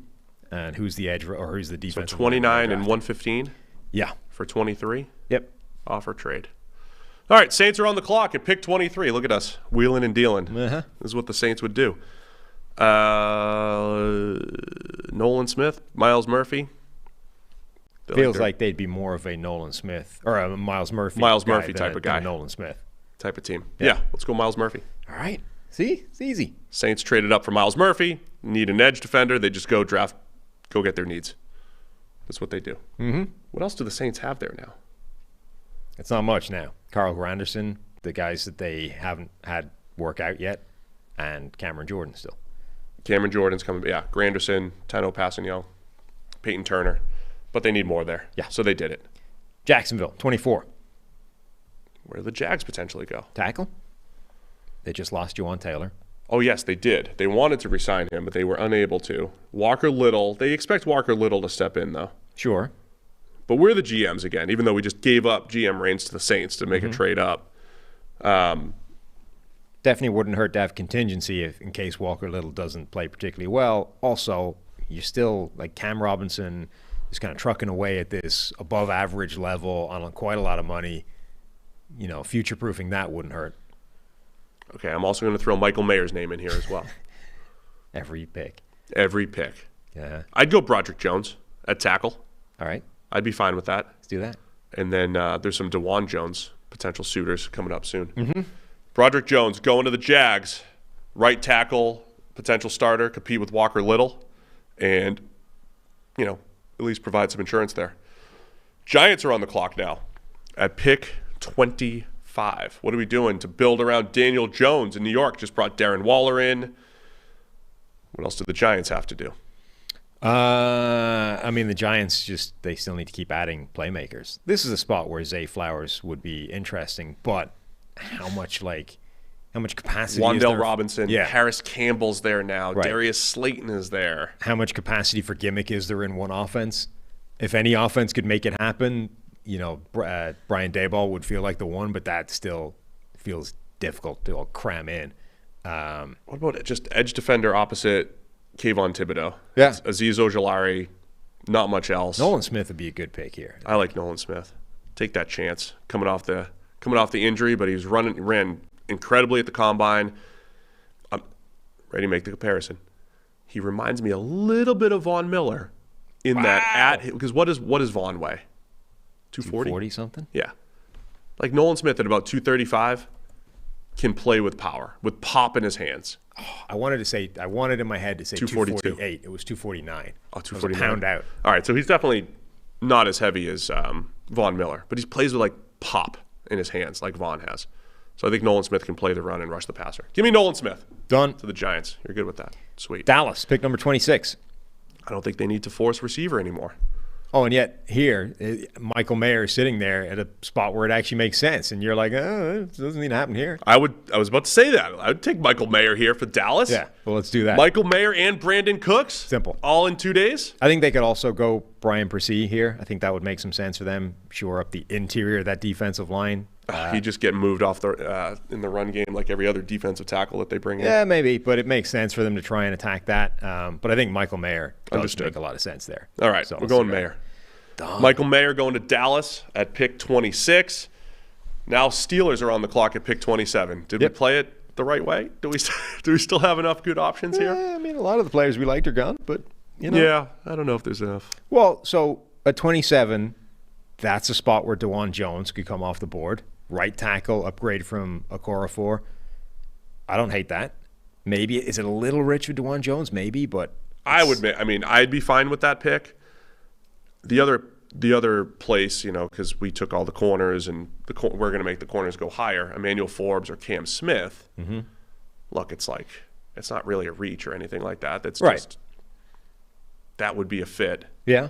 For Pittsburgh, trade down and you get probably a comparable corner to Deonte Banks that you gave up. The opportunity cost of drafting him. There's going to be a couple of edge rushers around this kind of ballpark. Will McDonald from Iowa State. We're in this range where they're going to be maybe a little bit of a reach, but definitely pickable. And then the Brian Brzee thing is still there. Where does Cam Smith? So I like Forbes from a model standpoint, despite his skinny frame. Mm-hmm. I think I have him slightly above Cam Smith. Is that right? Yes, I do. I would consider Emmanuel Forbes here to compete with Ahkello Witherspoon opposite Patrick Peterson and be the guy going forward. You want to do that? I would do it. Okay. Done. I think back end of the first. This is where, back end of the first is always where you get who the heck knows how it's going to land. Bengals are on the clock here at 28. Now, DeJuan Jones. Have always wanted this to be the pick here for the Bengals. Orlando Brown and DeJuan Jones in the same offensive line. I'm the third biggest man in Cincinnati now if this happens. Orlando Brown comes in and steals my title as the biggest dude in town. And now DeJuan Jones will come in and dwarf Orlando. Come on, you root for humor. I do. Yes. Kick Lyle Collins in a guard. Just to do it. I mean, or just kick him out. Probably kick him out of the building. ACL and the way he played, I think kick him out. They're still in the market for right tackle. The other options here in future-proofing the Bengals roster, Trey Hendrickson might be tough to keep for the money over the next couple of years. Will McDonald or Kansas State edge Felix Aduike Uzoma. Need another Uzoma there. They could be in play. Yeah, anybody on the defensive line, I think, is a good pick for insurance purposes for them. Aid Adebare. They're also a team where, maybe they look to get cheaper at wide receiver and take a flyer on a guy like Zay Flowers to see if he could become, legit. Could he become their slot for Tyler Boyd or just outside? Right. Speed receiver insurance opposite for T. Higgins if they do have to move on from T. Higgins, which, again, Bengals fans have assured me that will never happen. Never. By the way, when we say trade, it just means not like tomorrow, but like maybe during the season or something. I don't know when you would do it, but I mean, it's always going to depend what the offers are. Like if somebody comes in, I'm not saying they should be actively shopping T. Higgins, but right. And they have said, I believe them when they say they have no intention of trading him, but no intention of trading him does not mean we would turn down an offer that included a first-round pick and maybe something else like that. That's a very different conversation. So it might not happen. On the other hand, you would be an idiot, as some people are, to rule it out. This will not happen, cannot happen, because if a team like New England is desperate enough, having missed on every wide receiver available, to throw a first-round pick and maybe something else at them, they would be kind of crazy to turn that down. Yeah. All right, let's make a pick. I would take DeJuan Jones. I mean, I'm in it just for the comedy. Yeah. DeJuan Jones going to the Bengals. I haven't done a reset in a while. Apologize if the energy's low on the show. It's tough sometimes, right? The last reset you did was the 10th overall pick, right? Yeah. That's going to be a grind. Quick reset. Tennessee, Jackson Smith-Njigba, wide receiver, Ohio State. Texans at 12, Quentin Johnston, wide receiver, TCU. Jets, tackle, Paris Johnson Jr., Ohio State. Patriots at 14, Joey Porter Jr., cornerback from Penn State. Packers at 15, Dalton Kincaid, tight end from Utah. Washington at 16, Brian Branch, safety/corner from Alabama. The Bills traded up to number 17 to get edge Tyree Wilson from Texas Tech. The Lions at 18 take Deonte Banks, the corner from Maryland. The Bucks take tackle Antoine Harrison from Oklahoma. The Seattle Seahawks at 20 take Jordan Addison, the receiver from USC. The Dolphins forfeit their next pick. 21, The Chargers take running back Bijan Robinson from Texas. Let's go. The Ravens take Lucas Van Ness at 22, edge defender from Iowa. The Saints trade up to number 23 to take Miles Murphy, the edge from Clemson. Jacksonville takes tackle Broderick Jones from Georgia at 24. 25 is Nolan Smith, edge defender from Georgia, going to the Giants. The 26th pick is the Cowboys taking tight end Michael Mayer from Notre Dame. The Steelers traded down to 27 to take cornerback Emmanuel Forbes from Mississippi State. And the Bengals have taken DeJuan Jones, the monster right tackle from Ohio State at pick 28. We got 3 picks left. Vikings are on the clock after trading down to number 29. Pick 29 has now changed hands 15 different times. Yeah. Literally via like 6 different teams here. Mm-hmm. So we had to let's keep that comedy going. You trade again. Just keep trading 29. Do they take do they go Zay Flowers here? I mean, again, the lower down the first you get, the more I'm interested in the Zay Flowers thing. Josh Downs is the next guy up on our board or the consensus board or whatever conglomerate of those two we're using here. The next wide receiver is Tank Dell, who I think slipped after a combine that didn't blow everybody away. So, yeah. I mean, Zay Flowers would be the guy that you would take the swing at, I would suggest. Even if the model doesn't like him, Aid Adebawore, I mean, just the speed. You think he could get into the first round? I think he could. Wow. The speed at which he plays. And he's 6'1". He's undersized, but he's got long arms. I feel like teams could talk. He's probably a second-round player, but I feel like somebody could talk him into. Back into the first is basically. I mean, he's basically got the same size as Kalijah Kancey. I think he has longer arms, right? And instead of a way longer arms, yeah. Right. Like it's a different body type. And for a guy like everyone was losing their mind that Kancey beat Aaron Donald by 1/100th of a second for the fastest ever defensive tackle time run at the combine. Well, if you project Adebawore, the Northwestern quote-unquote edge rusher, if you project him into defensive tackle at the next level, well, he takes 2/10 off that. Like, not only would it be the fastest it's ever been run, it would be the fastest by almost 2.5 of a second. That's nuts. Yeah. So Adebawore is ridiculous. The guy that I think is getting slept on, though, he's at 48 on the consensus board, Tui Apolotu from USC. Played a little edge out there, but he's 290. He's probably an interior player there. I'm not saying to take him here, but I would. He's probably a back end of the first round player. Just giving that heads up to teams. All right, where do you want to go here with Minnesota? Throwing some options out there. Do you want to take Zay? I think Zay Flowers would make a lot of sense in this offense, even if I don't love him as a player. All right. I'd also, actually, to be honest, if I was arguing, to hell with it. If I'm arguing they draft wide receiver, Josh Downs is the guy I would take above Zay Flowers. Oh, in the first round? I mean, all right. I like Josh Downs. Independent of the first round, I think he's a better player. Am I too harsh on Brian Bresee? Should he go somewhere here? I mean, he should go somewhere, but I don't know if you're too harsh on him. Do you want to do it in Minnesota? They need help there too. He's at least a good pass rusher. They need pass rush help in the interior. Okay, to go with Dean Lowry Bresee. and company. All right, Bresee. Eagles at 30. Eagles at 30. Who did they take? They took Kancey. Yeah. Already. Uh-huh. Do they double up on edge? Developmental Will McDonald, another really good burst athlete type of player. Do they go Adebawore just to have him and Kancey on the same team? Undersized speed demon interior? Yes. That feels unlikely. Would love that. Would they add wide receivers given what they have? Obviously, the investment is in the first rounders in two different ways. Devontae Smith and A.J. Brown. Beyond those guys, it isn't great. Would you swing at one just because? I mean, again, I would. I don't know if I love the receivers here. I mean, we've been talking Zay. It's a good mix. It's a good mix-up, Zay Flowers or Josh Downs. I mean, they've lost a lot of players in free agency, most of which they have covered by players already on the roster expected to step up. So we assume Nakobe Dean will step into the role left by TJ Edwards and be their starting middle linebacker or inside linebacker, be a stud there. Reed Blankenship can step into one safety spot as a guy that played really well last season in limited roles. Kayvon Wallace presumably is the other one. the offensive line, you would imagine they kick Cam Jurgens out to right guard and hope he can play there for a year until Kelsey's gone. But guard is going to be a spot they need.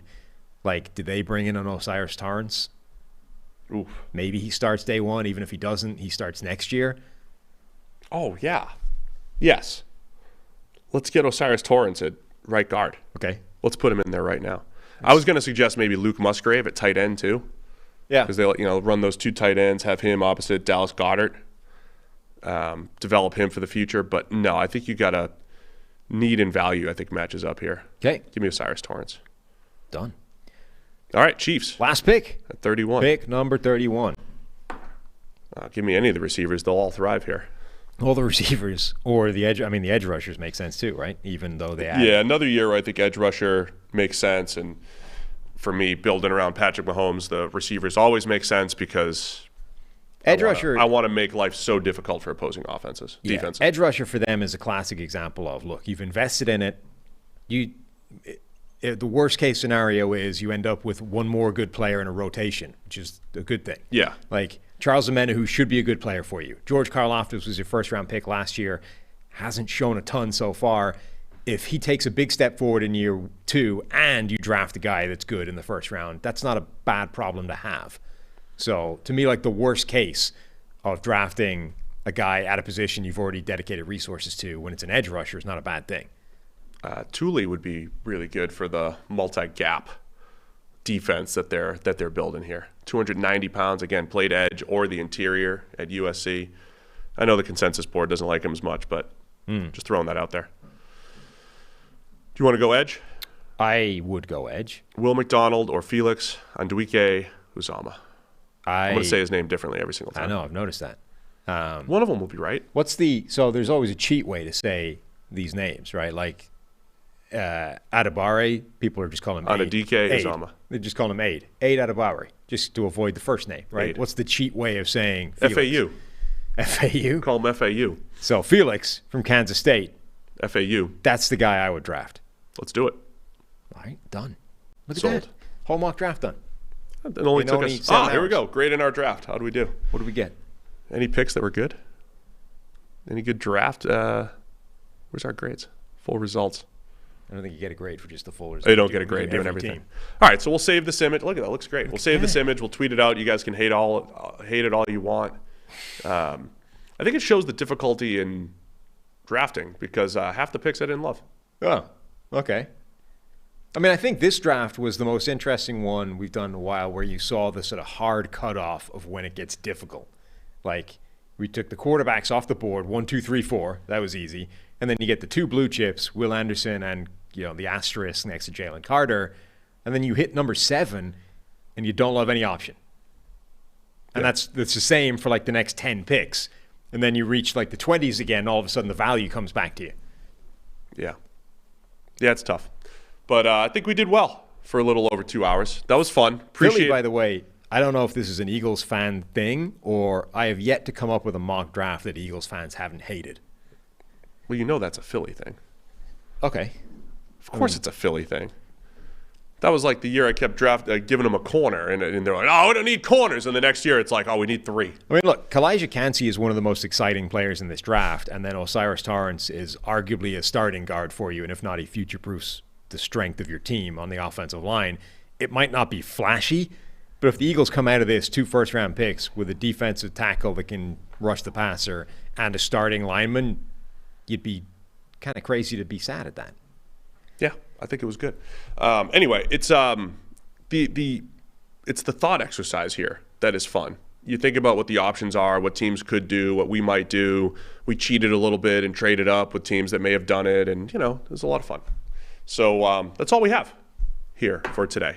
Be sure to go do your own mock draft simulator. Just send it. Like we'll tweet this out from the podcast account on Twitter, and you just respond with your own first round. Show us what you would have done. Show us where we went wrong. Show us what your team would have done that was completely different from what we did. Mm-hmm. Sound good? Yep. All right. You're back here again tomorrow with Renner. Yeah. You know what you're doing? No. Talking draft. Some sort of draft conversation. All right. Well, thanks to everybody for tuning in. We'll see you again tomorrow. I was not harsh on Tyree Wilson. I was just saying. You said he was on your don't draft. It's I have him lower than others list. Just lower than others. Other people are on that list too. It's not just Tyree. If that isn't a don't draft board, I would suggest renaming it to something less harsh. I will rename it. Please don't quote me as don't draft. It's just let someone else do it. I hope somebody writes an article. Please don't. PFF Steve Palazzolo doesn't think Tyree Wilson is a draftable player. Don't do it. Hit the thumbs up. Thanks. See ya.